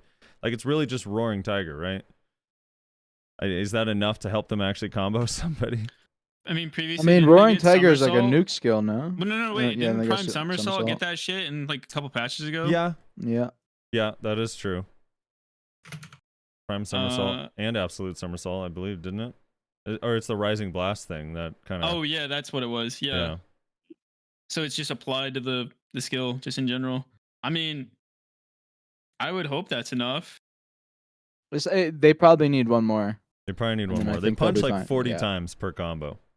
Yeah, I mean, if the point of the patch is to bring everybody up to some level of like parity, then they should probably be able to execute some sort of like frontal combo. Yeah, Suck Striker is the Suck Valkyrie of classes. Yeah. You know, you just have your Awakening counterpart that gets two multi-hit stuns with giant AoEs, and meanwhile you're like, yeah, you get a frontal guard, not bad. All right, double flash, super armor extension, same thing. Echo Spirit is now a stun on players. This is like, I don't even know how many people still play the game remember that this was a thing in the past. Do you know what I mean? The fucking stun on Echo Spirit is insane. And then I don't know how on earth Divios convinced them to do this, but Battlecry now has a stun on it as well. How many hits is Battlecry? It's a lot of fucking hits. It's a lot of hits. My guess is that it's only going to be the first hit, but either way, I don't know. It's not. It's 10 hits. It's all 10 hits. You tested it, so it CCs even on the last hits? Yes, it's all hits. That's insane. Disgusting. If that ends up being the actual thing, that's actually insane.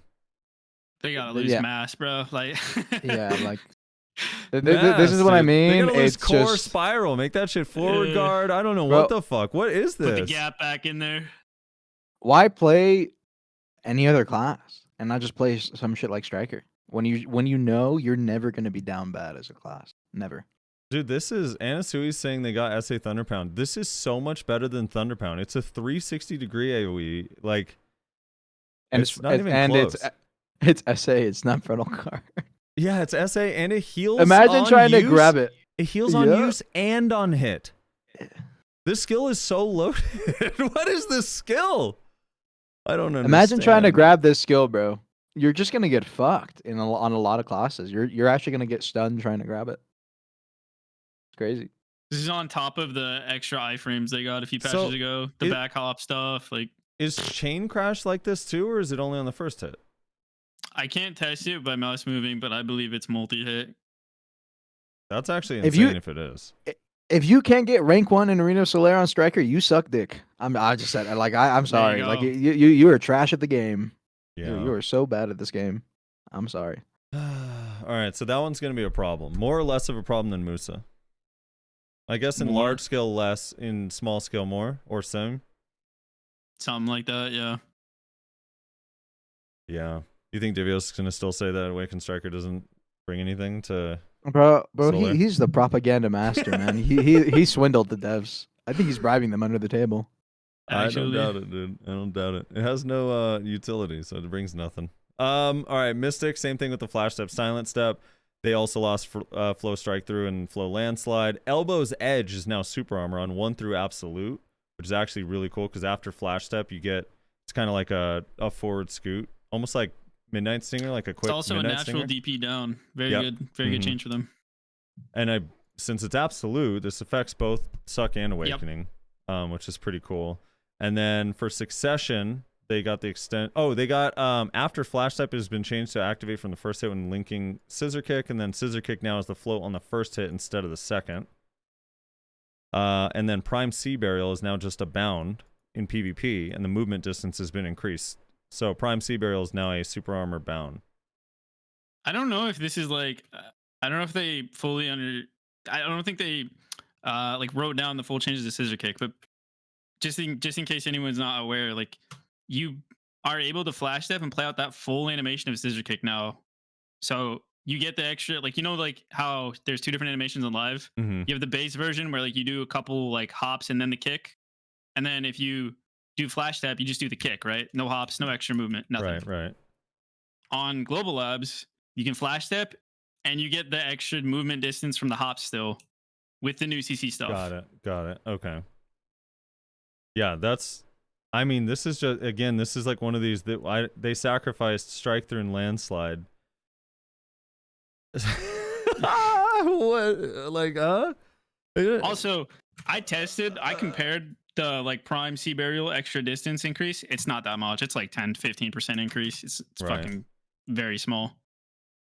That bound is crazy. I mean, that's only a 7-second cooldown.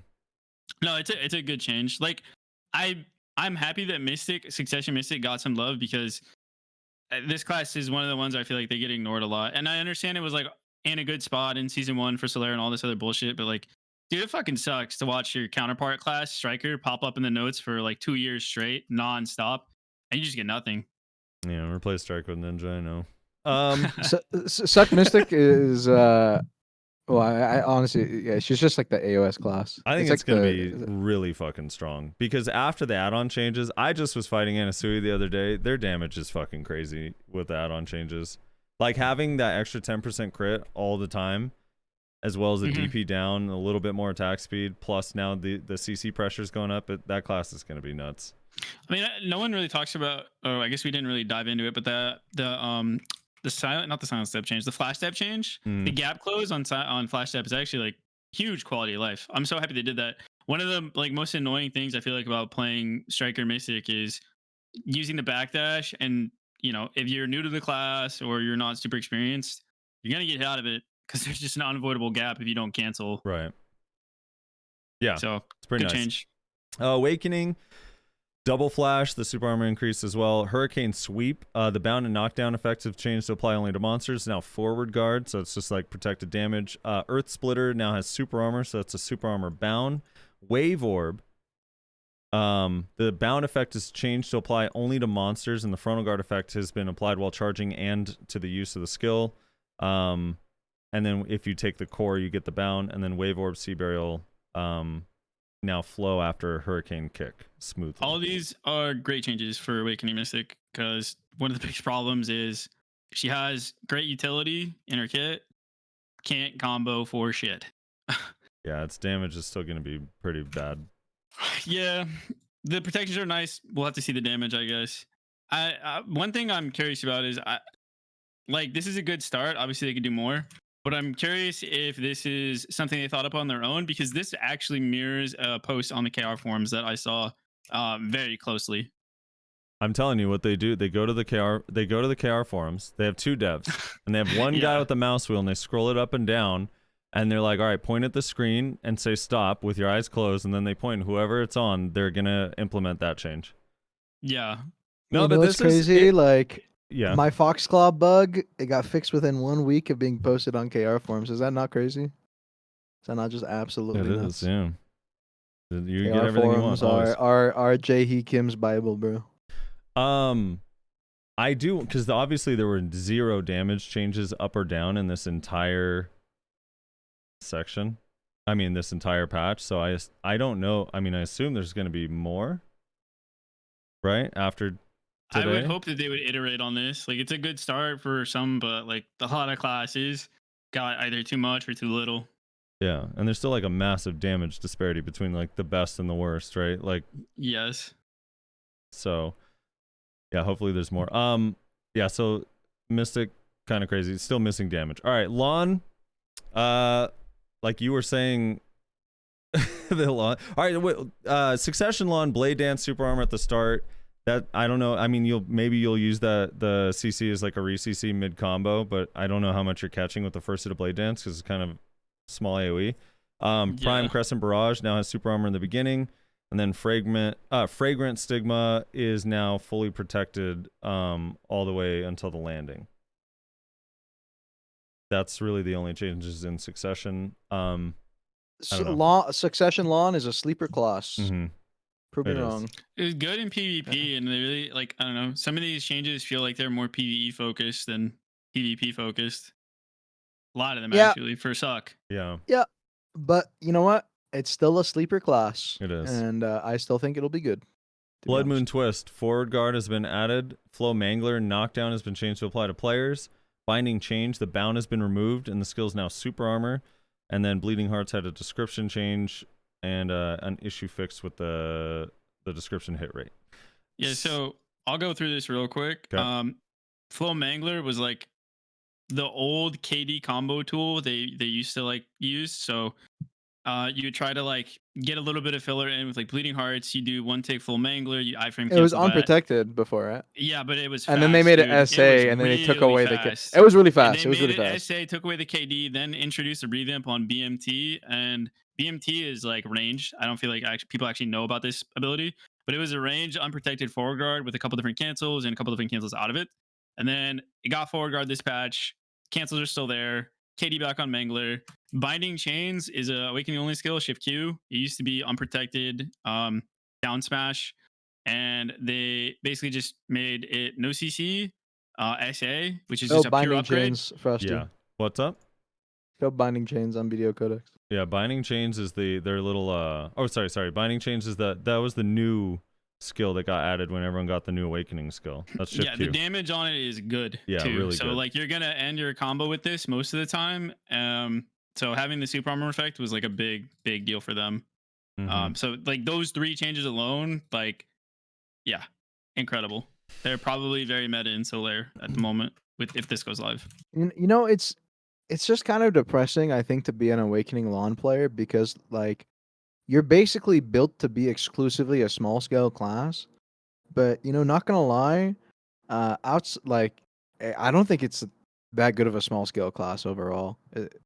Now Lawn? after these changes, after these changes, hopefully it gets better. Because honestly, I think the only annoying part for me about Awakening Lawn is just the grab. Outside of the grab, I think it's a really fine kit. Like I don't have any issues with the kit. I think it's super balanced. If they give her some love and make her good in small scale, you know, at least you have a reason to play it. A lot of them were complaining. Go ahead. Go ahead. I was just saying we're saying this in a world. This is post Lawn grab nerf, so like some people would probably not ever say that shit if this was old lawn grab, where it Oh, was of like a course. 270-degree fucking grab for no reason. Yeah. But they're basically giving her 3 protected CCs now, core included, and then she has the grab on top of it and the E buff, which is really, really good. So Yeah. That's what I was gonna say. It's like the CC pressure is like a little bit better, and then also, I mean, watching the EU lawn streams and then hearing Twizzy complain, it's like their combo damage just felt not reliable. Oh man, EU lawn streams are my favorite thing to They're watch. so fun, dude. They're so who? fun. Oh, dude, such You content, know such who? content. Yeah, of course. There's a couple good Hold ones.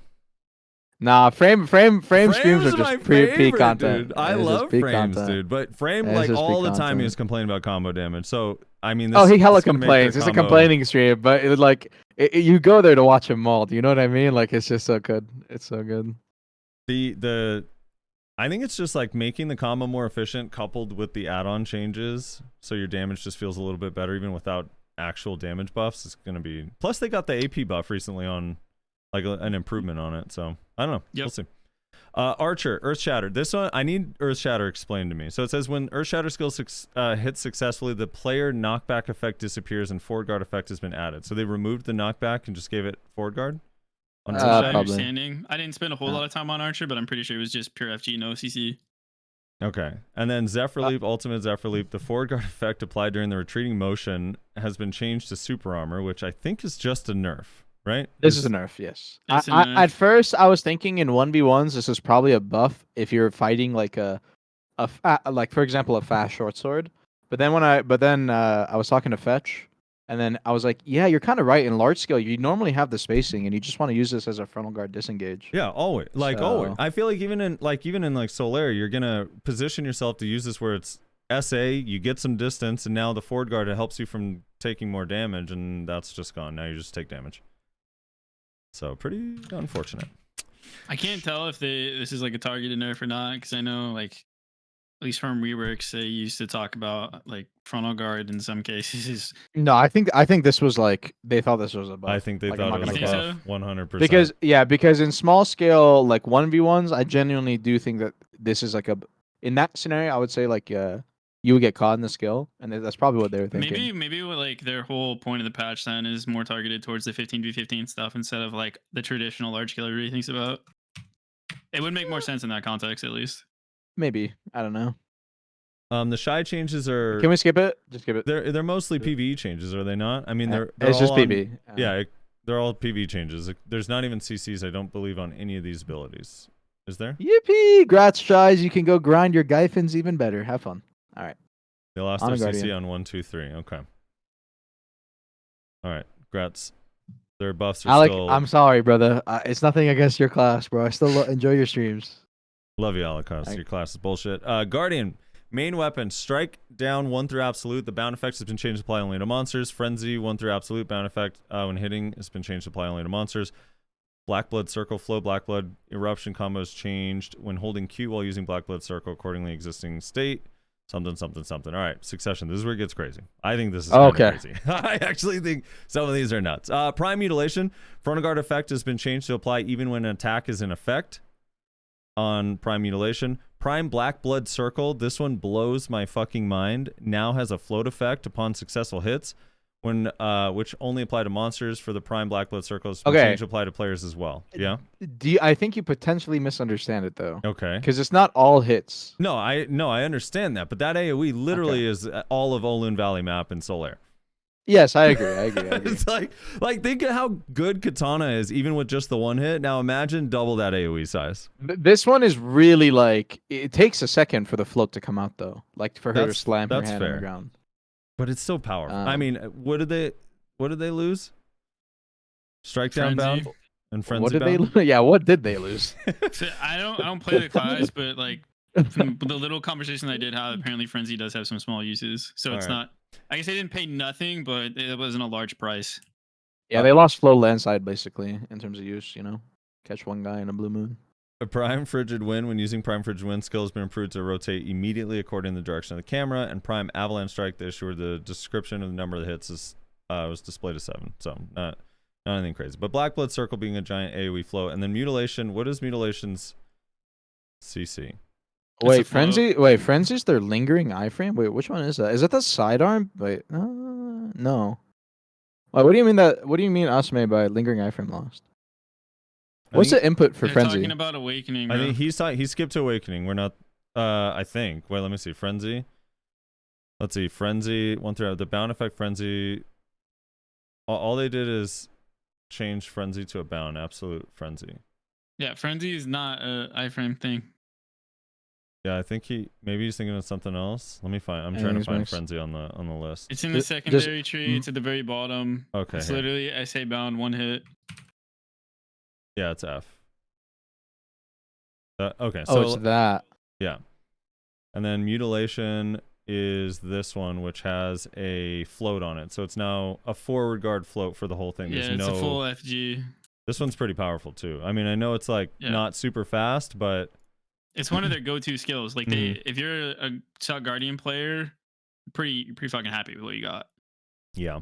Awakening. Float Ashes. Frontal Guard has been added to Float Ashes. The status effect of the Float Ashes has been changed from bound to float. So Float Ashes, which is a skill a lot of Guardians tell me they lock, is now a forward guard float on a 7-second cooldown. Can be used from quick slot. Frigid Wind. The floating effect has been changed to apply to the player when the Frigid Wind skill slash is successful. The phenomenon in which the invincibility effect was applied to the return movement before the additional hit ended when the skill Frigid Wind disappeared has been corrected to match the skill description. So I'm not sure what that means. So from what I understood, and people have been telling me. Yeah. Okay, so yeah, I actually tested this. It's on live, you do Frigid Wind, you do all the attacks, and then you're in a lingering iframe, right? Okay. And here, I can actually just show you. This is probably easier. Okay, yeah, do. Because if this lingering iframe is gone. Yes, basically that's what I'm saying. I'm happy. But I know Guardians are going to be mad. I'm sad. Are you? Nah, I'm sad. Yeah, man. But they have so much protection, though. What the fuck does this class have if it's not in fucking perma iframe? Like, it's so shit. Well, it still has iframe. You know what I mean? It still has iframe during all 3 of those movements, does it not? All right, here we go. All right, hold on, wait, 1 sec. Let me pop open the stream. No, like the whole strength of the iframe was having it during that ending portion. All right. It gave you a lot more space for cooldowns. See it. Oh, it's just straight up super armor at the end. No, yeah, no, like iframe. this is I actually think this is a terrible change. The class did not deserve losing this. I'm torn on it because I just think that iframes that last that long were bullshit anyway on any class. Like the fucking Dark Jailer iframe is insane. I'm torn. I know it sucks, but I'm also like, dude, fuck that iframe. I'm sorry. It is a huge nerf. It's definitely a huge nerf. I don't know. I need to see how like a good Guardian plays with it. I mean, like, all those little slashes are PV protected floats, I guess now. Are they? Those are all floats. Every single one. Can you go to the dummy? PvP dummy. Yeah. You have to heal. Nah, this is a pretty big nerf. I don't think it deserved it. Like this class, what the fuck does this class even do? Well, it's got 2 more protected CCs added to you play large scale, you'd rather play Succession because you just have better damage. It's all frontal guard based. Like I just think Succession just bombs harder in large scale. Frigid Wind. The floating effect has been changed to apply to the player when Frigid Wind skill slash is successful. All right, let's see how many. You play Awakening in small scale, but like, what? Like now it's just like that's just you just nerfed. I mean, it. I kind of agree with Armin in terms of like power level. It does seem like a nerf, but I don't know. Healthy, like, is this a healthier change to the game? Did it float? Bro, we're getting Weakling Hunt essay. Like, who gives a shit about healthy changes at this point in the game? Are you floating on the actual like those hits though? The second hits, because that only landed 1 CC. Let me whiff. Yeah, whiff and then try to hit with just those little iframes. So no, the iframe slashes don't. I guess it's just the first then. It's just the slide. Or the very first just a hit slide. after the it's slide. Just a slide. Or well, I guess just a slash after the slide. The sorry. slash after the slide, right? Okay. Yeah. Interesting. Can they even get out of that to capitalize on that, CC? Can you use Flow to Ashes on a mob real quick? Yeah, what is it? Cleansing Flame? You can just hotbar it, I think. Or it says you can. It looks like That's- Cats is not getting ranked 2 this season. That's pretty unfortunately. powerful. I don't know, man. I think you'd be surprised. Like the good guardians they'll find some shit. You know? I don't know. I'm gonna be honest with you. It is gonna be 10 times easier to grab Guardians. After It this definitely change. is. It definitely is. But they'll have plenty of resist for you. You know, just waiting. I mean, Nah, wasn't Frigid Rossi, part you of- you got like a hate boner against Guardian. Man. What's No, going don't. on? What I did they do just to you, hate- bro? that lingering iframe was crazy. That class is not that strong, man. For you to hate on it, like, I'm not saying. all Well, about- I'm not saying it didn't deserve like the other buffs that it got. I'm just I mean, saying that wasn't- iframe was wasn't crazy. Wasn't Frigid Wind the like part of the whole grab cheese thing? I don't even know. I hate guardians and casters. stream can't see Look- Reezy's stream, by the way. Oh, sorry. Are you still doing other stuff? Wait, yes, they could. can you not see it? They were able to see it the whole time. Oh, my bad. Yeah, Getting baited, finally bro. just now stopped. I mean, you got a protected forward guard float. You got the you still have your core. You got your Yeah. grab. Your protected damage. You still have some iframe in those like slashes. Yeah, Alright. also, when you whiff grab, so like when you do a grab, Mhm. you don't connect with anybody. You're supposed to be able to cancel it earlier now with Fierce Sustain and Frost Slide, so you can get out of your whiff animation sooner. All right, can you show us that, Look- or didn't notice a difference when you tried it?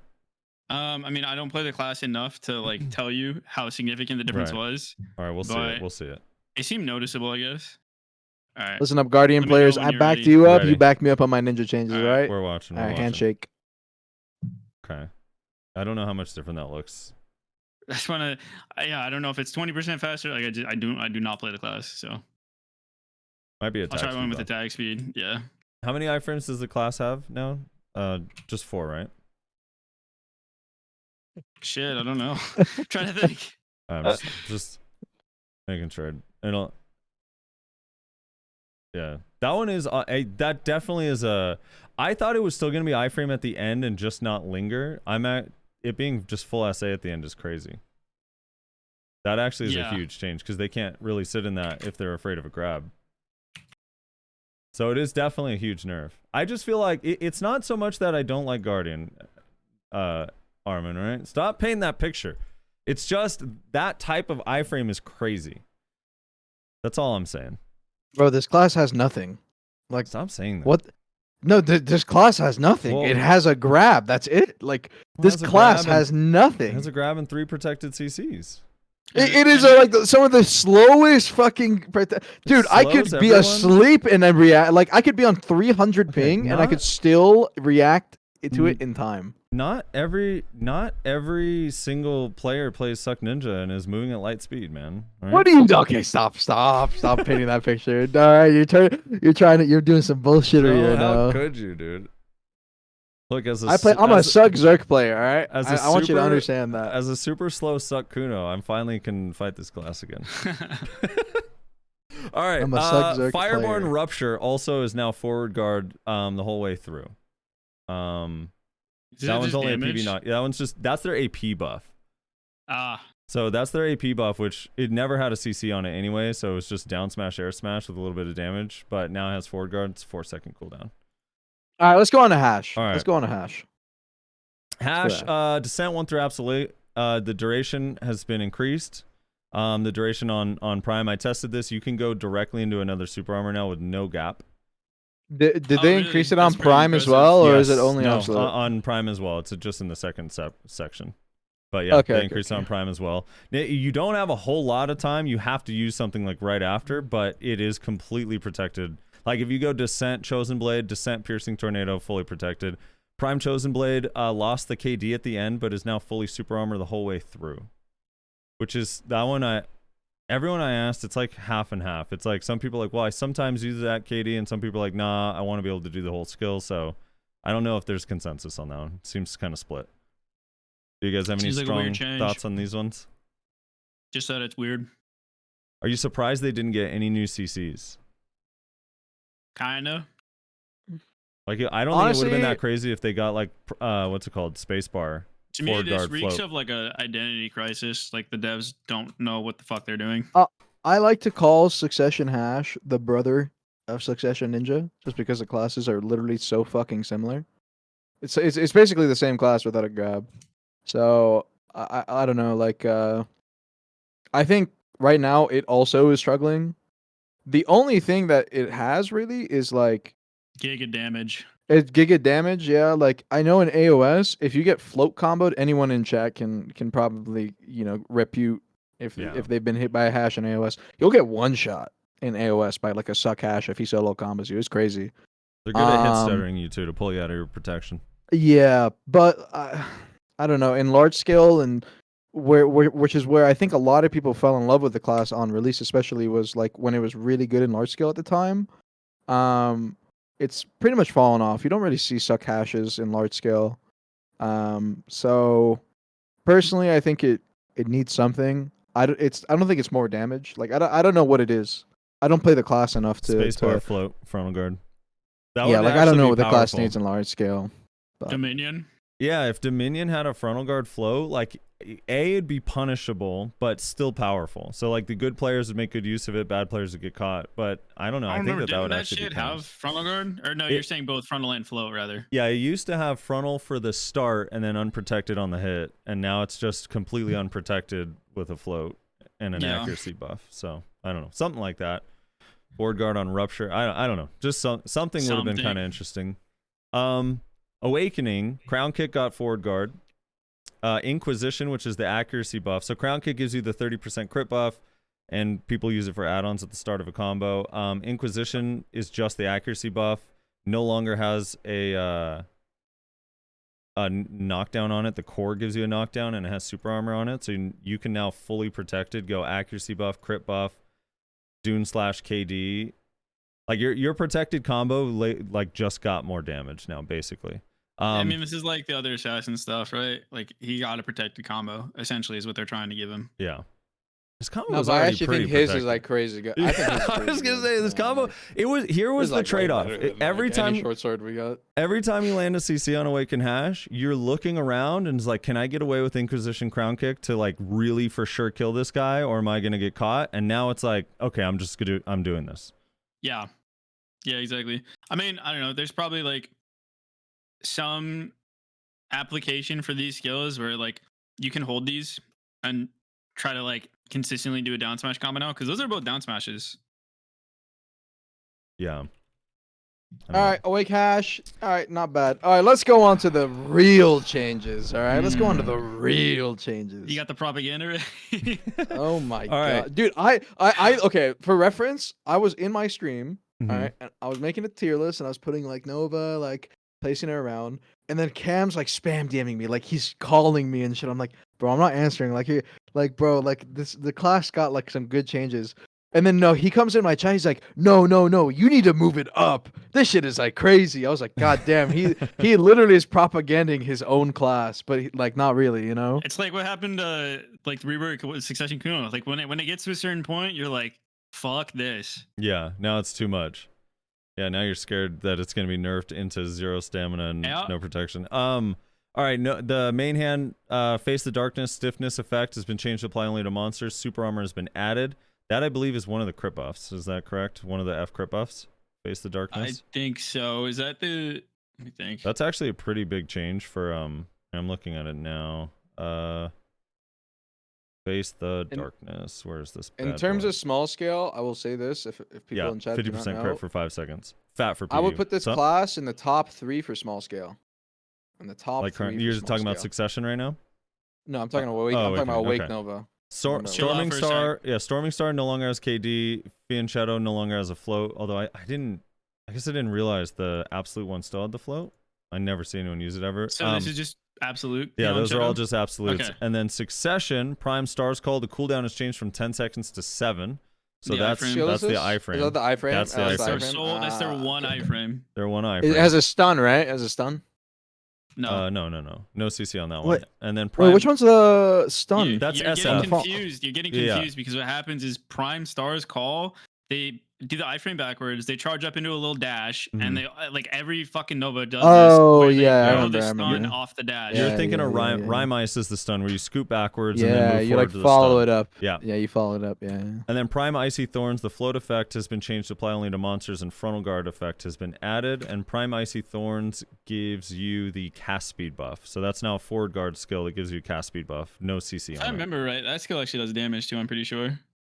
It might. Yeah, it's 1023 times 6, and then the last hit 1023 times 6 with 48% reduction plus Axion hits. So I'm trying to. I think you guys remember when I played like Suck Nova after 2 days in a tournament, and I talked to I do.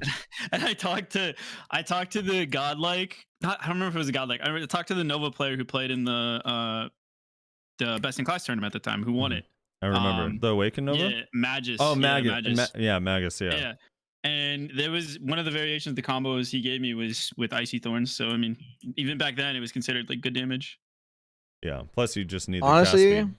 Yeah. Suck Nova, bro, just take away their bullshit like minion block jump mechanic, and you can Yeah. give it whatever you want. I don't give a shit. Get Give it rid whatever. of the fucking dragon, please. Like just get rid of that, dude. Make this class good. I'm okay with it. Like I actually think it'd be fun to have this class being good. It just has one annoying mechanic that ruins the fun for everybody. Ronan said, I feel like my day started with Frosty and Armin, and that's exactly how it's going to end, too. Because we were on at like 4 a.m. last night. Reading these notes. All right, Awakening, Break Orbit, Excel Stars Call, Excel Royal Fencing, Fletch has been improved so it can be smoothly linked with Break Orbit. Stars Call, when using Stars Call skill in place, the pre-attack movement has been changed to prepare for the attack more quickly. Excel Stars Call, a super armor effect has been added to Excel Stars Call while using the skill.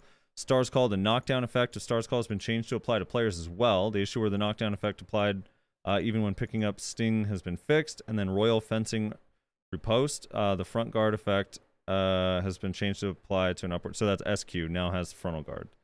Yeah, so SQ, which was the AP float, FG all the way through. So FG float CC. So my one question, Armin, is this enough to remove that 10 seconds of super armor off the Excel? Yes. Minimal thoughts. I see you in chat. Can we get rid of that essay? Just the 10-second duration essay is crazy. I don't like. Go ahead. BDO should there should not be a class in this game that requires 10 seconds of pure super armor. It's just a stupid ass mechanic. Not even the fastest class in the game. No, dude, absolutely not. you know a change is really fucking dumb, like really broken, when even the class mains are like, what the fuck is this? You know what I mean? Yeah. Well, that's when you know a change is crazy. Bro, Samden, you need to stop. Y'all keep complaining about Musa buffs, but these Nova buffs are fucking insane. They are, but so are the Musa buffs. All right, stop. So are the Musa buffs. Yeah. Absolutely. All right, so this is scary as fuck. I don't know, man. This is so scary, right? You have a class that's already considered top tier, basically getting an extra, what is this, like 3 protected CCs? 2, I guess, if you want to be like stingy and say Stars Call is 1. You know, I'm actually like scared for next season AOS. Me too. On my ninja, like any Nova I run into. Think about this. They didn't even pay a price. They didn't lose Rhyme Ice. They lost Fianchetto. No. Yeah, they lost Storming Star. I don't know if anyone ever used that in Pre-Awakening. No.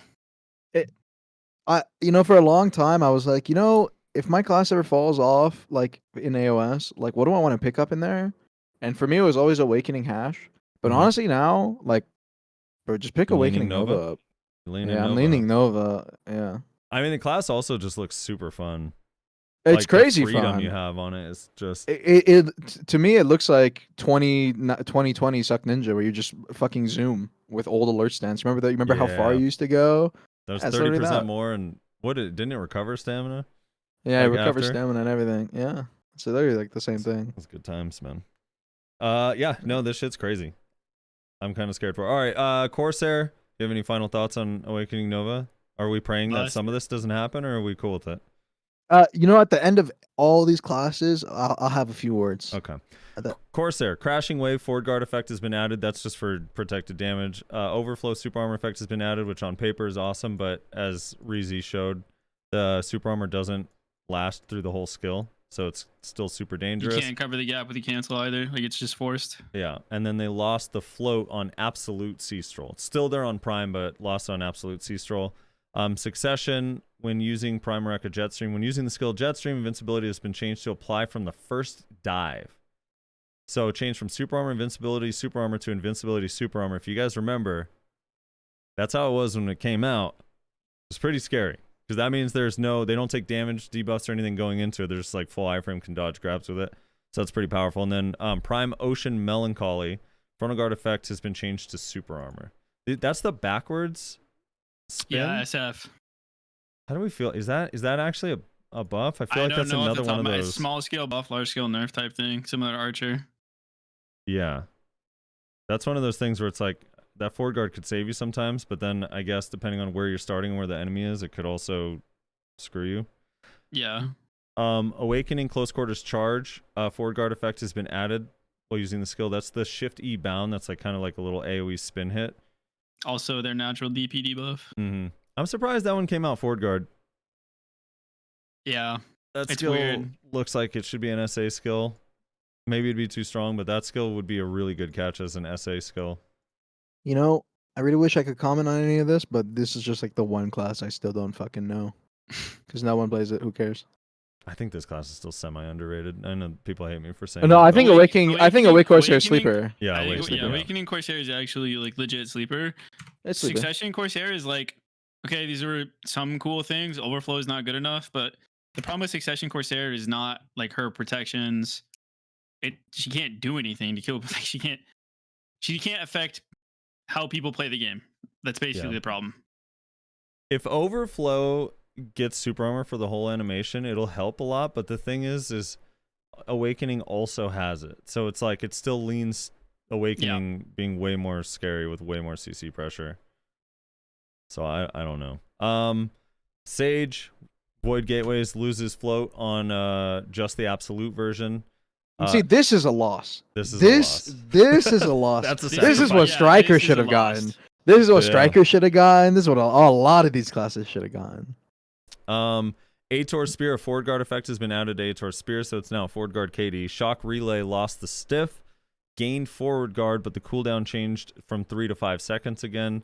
And then Lightning Surge is now a super armor, but they removed the stiffness. That apparently wasn't supposed to be working. Yeah, so Succession Sage basically got nothing, didn't lose anything. Awakening Sage, the Ator Spear change is good for them. I think most people would probably pay that price for Void Gateways for Ator Spear. And then the Shock Relay change is, I believe, something that they've requested for a while. Like most people would rather have the Frontal Guard because that's a skill that you use to cancel and do a lot of shit. You use it in neutral, use it in combo. I think you just rather have Frontal Guard. And then Lightning Surge, I don't play the class enough to like have a definitive answer on that, but I'm pretty sure, having the super armor on it is just net plus. Like, why not? I feel I've like heard mixed responses. I feel like 'cause most see, sages are sad about the Void Gateways overall. Really? As happy as they are about Ator Spear, I think most are legit depressed. Is that not what you're hearing, Armin? CJ was in my stream, and he's basically he's number one stage for EU right now. Jakul was also in my stream. CJ's perspective was that he was not happy about losing the stiffnesses. Yeah, I could see that. Drakul's perspective was it was like a readjustment. I don't know if he was happy or sad. I think he's just like trying to understand kind of Mhm. thing. You know what I mean? So Yeah, he doesn't lean inherently negative. He tries to. I think the problem is the CC pressure on the class is not very high to begin with, and now it's even lower. Because think about it, they lost one float, they lost a stiff, and they lost a stiff, right? So they lost 3 CCs, and in return gained forward guard on Shock Relay, super armor, and on Lightning Surge, and forward guard on Ator Spear. But they didn't gain any CCs. So they lost a 3-second cooldown CC. What is Void Gateways? 8 seconds, an 8-second cooldown CC, and then Lightning Surge, which I don't know how often they really CC'd with it, but they lost a lot of CCs and gained not a single one. I feel like Lightning, of the 3 that you CC with, Lightning Surge is the least spammable. I feel like Ator's Spear, having the frontal guard, makes it a lot more spammable. Yeah. Also, doesn't that skill deal decent damage? It's not nothing. Yeah, and it's their evasion debuff, I believe. Yeah, it is. It's like 9%. It's not that Ator Spear is bad. All right, do you think that it would have been too much? Let's say if they did the Shock Relay change and Lightning Surge change, right? Do you think it would have been too much to keep Void Gateways and give them Ator Spear? Probably. You think that would have been too much? I think a better change would be like keep Void Gateways. Or no, sorry, not keep Void Gateways, but lose Void Gateways, gain Ator Spear FG, and maybe gain Shock Relay Stiffen FG. I don't know. Maybe that's too much though. Yeah, that would have been it would have been more Awakening themed. Yeah. As a heads up, Yeah. I have no idea what the fuck the Awake Make Wusa changes are. Sorry, like I just don't know this class. All right, so basically the Awake Megu changes are, or Megu, not Wusa. Megu. Yeah, Wusa, the Wusa. Awake Wusa changes are most of the ranged rotation is now protected. Or But they rather, a lost the lot more. flower CCs, right? The No, bomb that was support. her. That was her only problem. They really. She has so damage. Here's the thing: they lost a couple, but not all of them. So Right. let's see. Let me go through these real quick. I mean, it's funny too. The only person I know that like diehard loves, my friend Lorenz, like is super in love with this, and he's like, dude, I would have been so happy, but everyone got so many buffs that it's like, all right, so Blood Flower. Wait, where's Blood Flower on here? I think it's at the or Blood Sorry Flower is just super armor. That's the heal, so that one gains super armor. Flow Siachin Field. There's a heal. Yeah, it's the AoE heal that you can give the buff to your allies, and it's a really slow animation, so it being protected is pretty nice. The flow is the 2 traps that they throw on the ground. That one, traps. Yeah, they got to know that. keep their bounds. But now the skill is forward guard when casting. Bloom Burst doesn't have a CC on the actual skill, but the explosion has a stun, and Bloom Burst lost the stun but gained forward guard, so now it's just damage. Bloom Deluge is forward R&B, which is a knockdown on the explosion. He has a KD? I didn't know that. No, I'm sorry. No, well, I'll tell you why you don't feel it. This is why I think this is still overall net buff. So they lost the KD but gained frontal guard, and then Mark of the Moon, this is just a straight nerf. This is Shift E, was a stun on the first hit. You can cancel. It's instant, pretty decent AoE size for like a stun catch. That stun's now gone, and it's forward guard for the whole skill. And then Soul Cleanse fixed an issue. Core Blooming Death, when using the core, the speed of something has been modified to be the same. So the reason why this is overall still a buff for the CCs is they don't get ignore resist on these CCs. So you almost never see them. Because if you run any resist, like in Solera or Open World, they don't inherit your ignore resist. So you never get CC. It's so rare you get CC'd by these. I'm gonna give you my honest opinion. Wusa Awakening is a newer class to me than Scholar, and that's saying something. Like I think I fought this class. I fought this class once. I've never seen this class played by anybody. So I don't know. This it's honestly overall. Just give me the TLDR. Are these good changes or bad changes? I think the changes overall are decent. Most Wusas just want more damage on the actual Awakening kit. Like the skills, you're stuck sitting there dealing damage. They just don't do damage right now. It's like negative damage.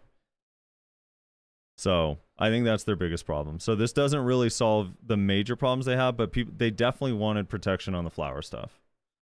Divios, thank you for the raid, man.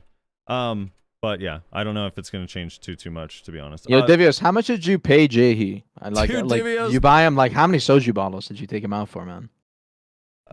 Dude, that shit is crazy. They did lose those 2 jumping CCs, you know. Mega Awakening. Twirling Fox Flare super armor effect has been added. That's Shift F. Accordingly, the core has been changed to apply a bound on successful 1 hit. And then Fox Flare Stroke, which I believe is that SRMB or it's forward RMB. Forward RMB. No, yes, it's their AP buff. AP buff. Yep. Right. No CC These are some on that pretty one, right? big buffs. No Good CC. changes. Good changes. I still think the class. I mean, the Twirling Fox Flare, that alone will give her a lot more options in terms of damage. I'm really happy about that change. That was something like day 1 I got in the class. I was like, why is this not just baseline super armor? I know. But the flow was, which was weird. The flow, it made It's crazy too, because when I called this shit dog shit and explained why, you're like, "Hey, we haven't seen enough from her. We have to see how she plays." And then like a month later, you're literally playing it, calling it dog shit. Okay, listen, man. She has potential, and you can see it right now. She's cooking right now. I've been playing with someone playing her on EU AOS. Like I actually think the classes can be pretty good, and especially with the Twirling Fox Flare changes, I think it'll be much better. So I'm looking forward to seeing it. If that class was able to keep the stun on Flower Shroud, I think that class would be insane. Like the absolute flower, 40 SE. I think that class would have ended up being insane. It should have, with the way the fucking Awakening kit flows. It kind of doesn't really make sense that it doesn't. Yeah. But having them protect, I mean, one of the things too is like they have to play I feel like their CC pressure is not crazy high, but the CCs themselves are strong. The two that they rotate back and forth. F jump is a very strong skill. It is, and Yes. it could catch you. It's just like Do you know? No cookies for you, Frosty. The EU Sork that played on NA and got rank 1 season 2. No, not off the top of my head. I don't know him personally. Okay, never mind then. He's playing Awake Megu or what? Yeah, I've been playing with him, like Yeah. in custom games, like 6v3. I think I fought you guys when he was on it. I'm pretty sure I ran it. Were you guys queuing together in practice? Yeah, the new Twirling Rhapsody changes are crazy because like it's literally like super multi-hit stun. Like you speed people up and just fuck them over out of iframes. You mean Shift F? No, side R&B. Oh, side R&B? Oh, because Yeah. just because the number of hits you're saying? Yeah, it's all hits are float, and then you speed people up with it like really hard. I don't know that this class I think it will be pretty scary. Yeah, I think technically I tested. I think technically the float is on the first hit and the last hit. I'm pretty sure. Yes. That was Yeah, it is. Yes. No, I think the class is like super close to being awesome in PvP, and maybe this will Yes. put it over the top. I'm kind of with you on that. I'm kind of surprised they haven't done the easy change of making Shift E like frontal guard yet. It seems like such an obvious, easy fucking change that would make people happy on the class. You mean just E? Like they changed No, it. Shift E, the Ember- heal. Oh, the heal. Yeah. Like Oh, it's such okay. a crappy long animation for no reason. Right. Either speed the animation up or give it frontal guard. It does nothing except make the class more playable. Right. Yeah, I'm with you. Yeah, and the evasion shred was actually super nice on this class too. Mm-hmm. Adding that to Q. Yep. Yeah, I agree. All right, Scholar, these changes were all just to make sure they can get add-ons on the flows. Any real changes, my guess, are going to be coming to the class on Wednesday, the first She's patch. got a good base kit. It's just she has problems that need fixing. Like her Q teleport doesn't work in Solaire like 90% of the time. The Q teleport is really inconsistent. And that grab. Interesting bug I found out, by the You're way. talking about the AP buff bug? No, the Scholar jump buff bug applies to enemies. Oh yeah, in it AOS. does. Yeah. The jump buff applies to enemies. The other bug is the 100% bug. Have you seen this when you ult with her? No. So one, you can't rage absorb on some servers. For apparently in Korea you can, but on our global release you can't. And two, when you use the 100%, it actually applies a DP buff to the mobs that you're hitting. I don't know if it applies to players, but it applies a DP buff to mobs. What? So it literally makes the mobs you're hitting with it tanky, and it already does low damage, and it takes forever to cast. So it's actually super insane.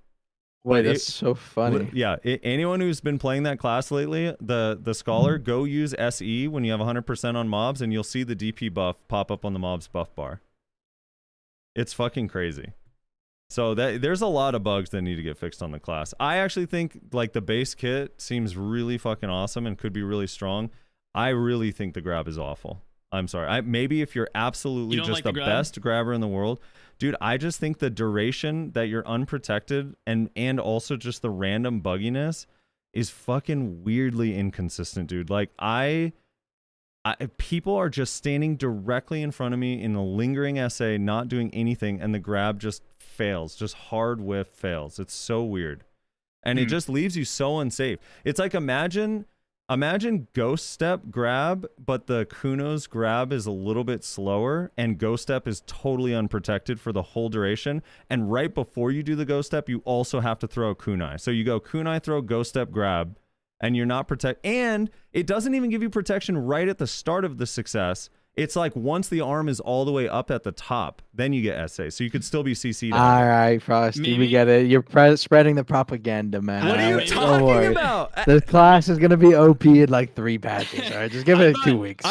My experiences were a little bit different with the grab. I felt like the grab was actually one of the strong points of the class, but I didn't have an inconsistency issue with like, people disappearing off my screen, breaking animations they shouldn't have. If that's kind of like what you're describing.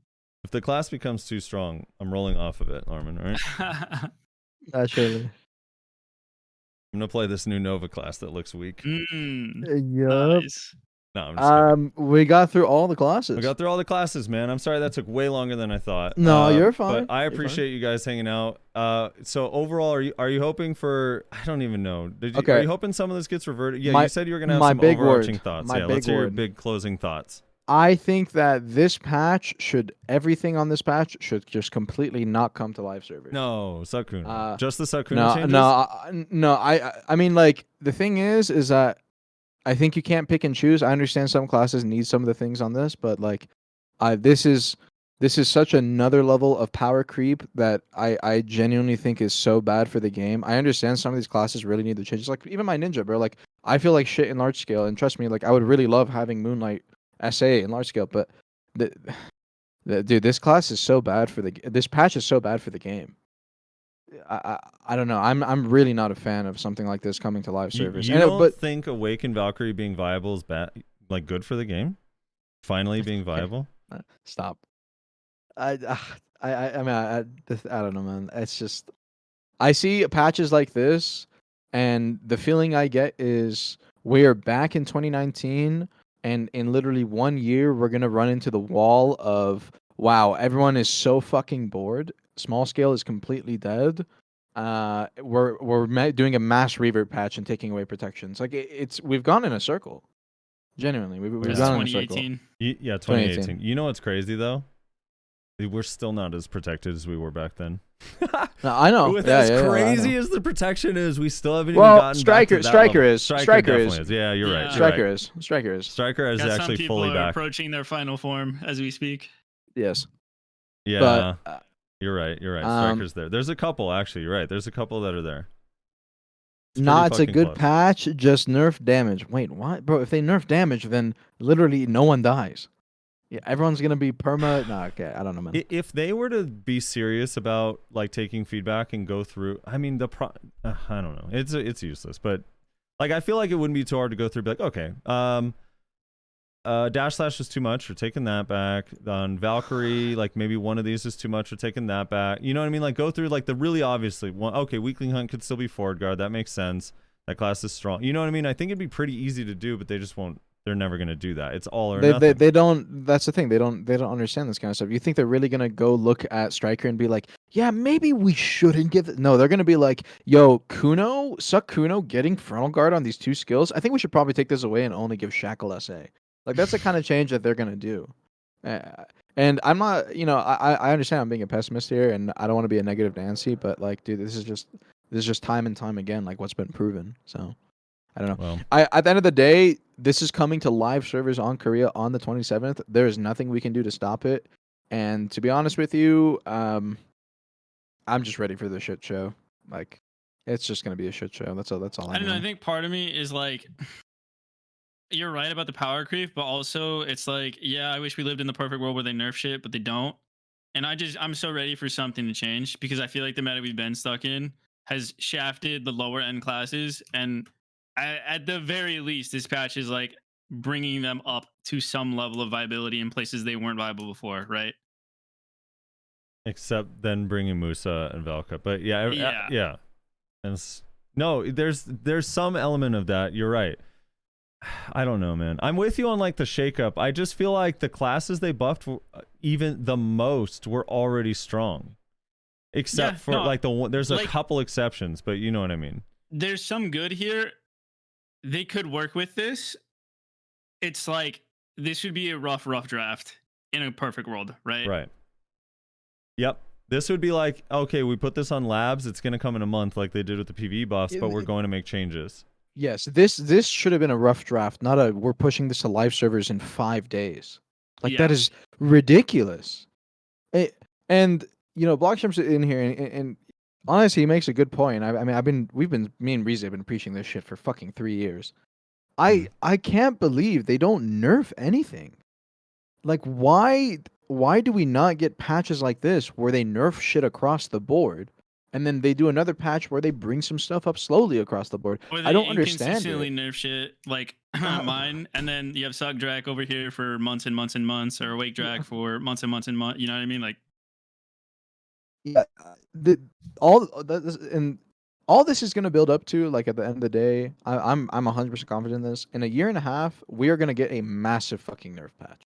Yeah. It's gonna happen, and then everyone's gonna, and then basically some classes are gonna be left OP, and some classes are gonna get like just completely shit on, and it's just gonna be this feels bad cycle of you playing a class that the devs don't understand, and you're just permanently left behind.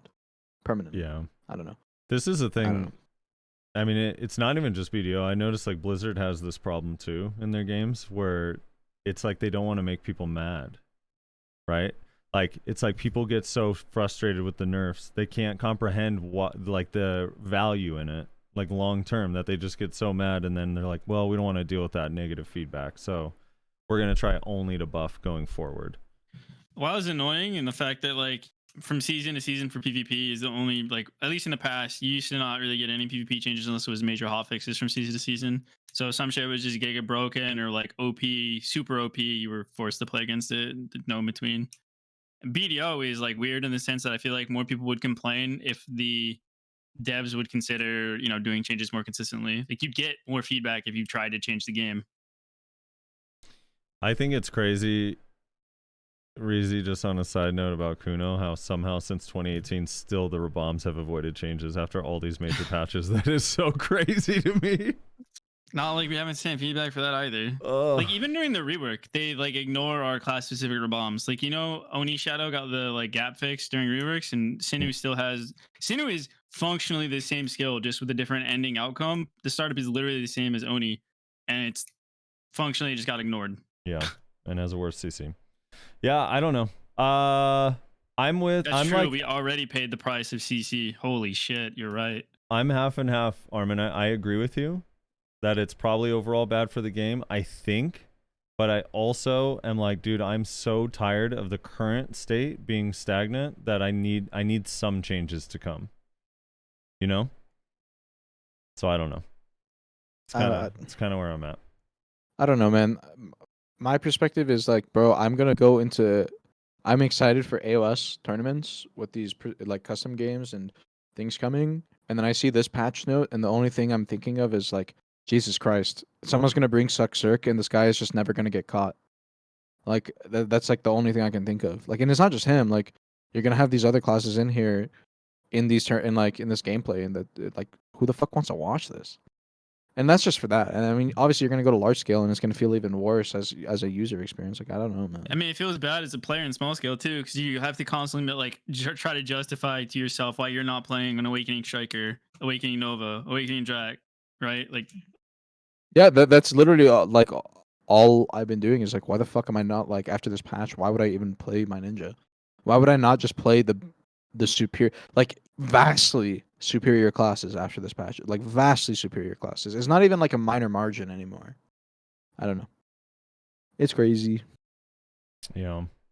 All right. Well, on that note, I'm gonna let you guys go. Thank you guys so much for hanging out. I appreciate it. I really, really do. I know it was kind of last minute, but I know this is kind of like the biggest PvP patch we've had since the reworks, I think. Feels like it. So we'll see what happens. It's so, God, Armin, I'm so torn. Those Kuno buffs, but then the Awaken Kuno nerfs. What's happening? I don't know what to do. I'm being pulled apart. Chat, I'm curious because we have a decent amount of people in the chat here right now. Chat, if you are in support of this patch going to live servers type 1, if you are not in support of this patch going to live servers type 0, if you are not in support type 0. I am a 0-er. 1, if you're not in support, 0. You're in support 1, not in support 0. I see a lot more 0s, bro. Like, and the only one I saw was fucking Divios. Like, and of course, the guy plays striker. He's in support of that fucking stun, dude. All right, if you're in support of reverting everything except for Suck Kuno, type 1. Okay, this motherfucker. All right, I'm gonna hop off. Thank you guys so much for everything. I appreciate you guys so much for hanging out with me. I owe you one. Let me know if you want to. I'll hop on with you guys anytime, or I owe you guys a favor. So thank you. Yeah, no problem. See you around, man. Later, I appreciate it, man. All right, chat. We're gonna hop.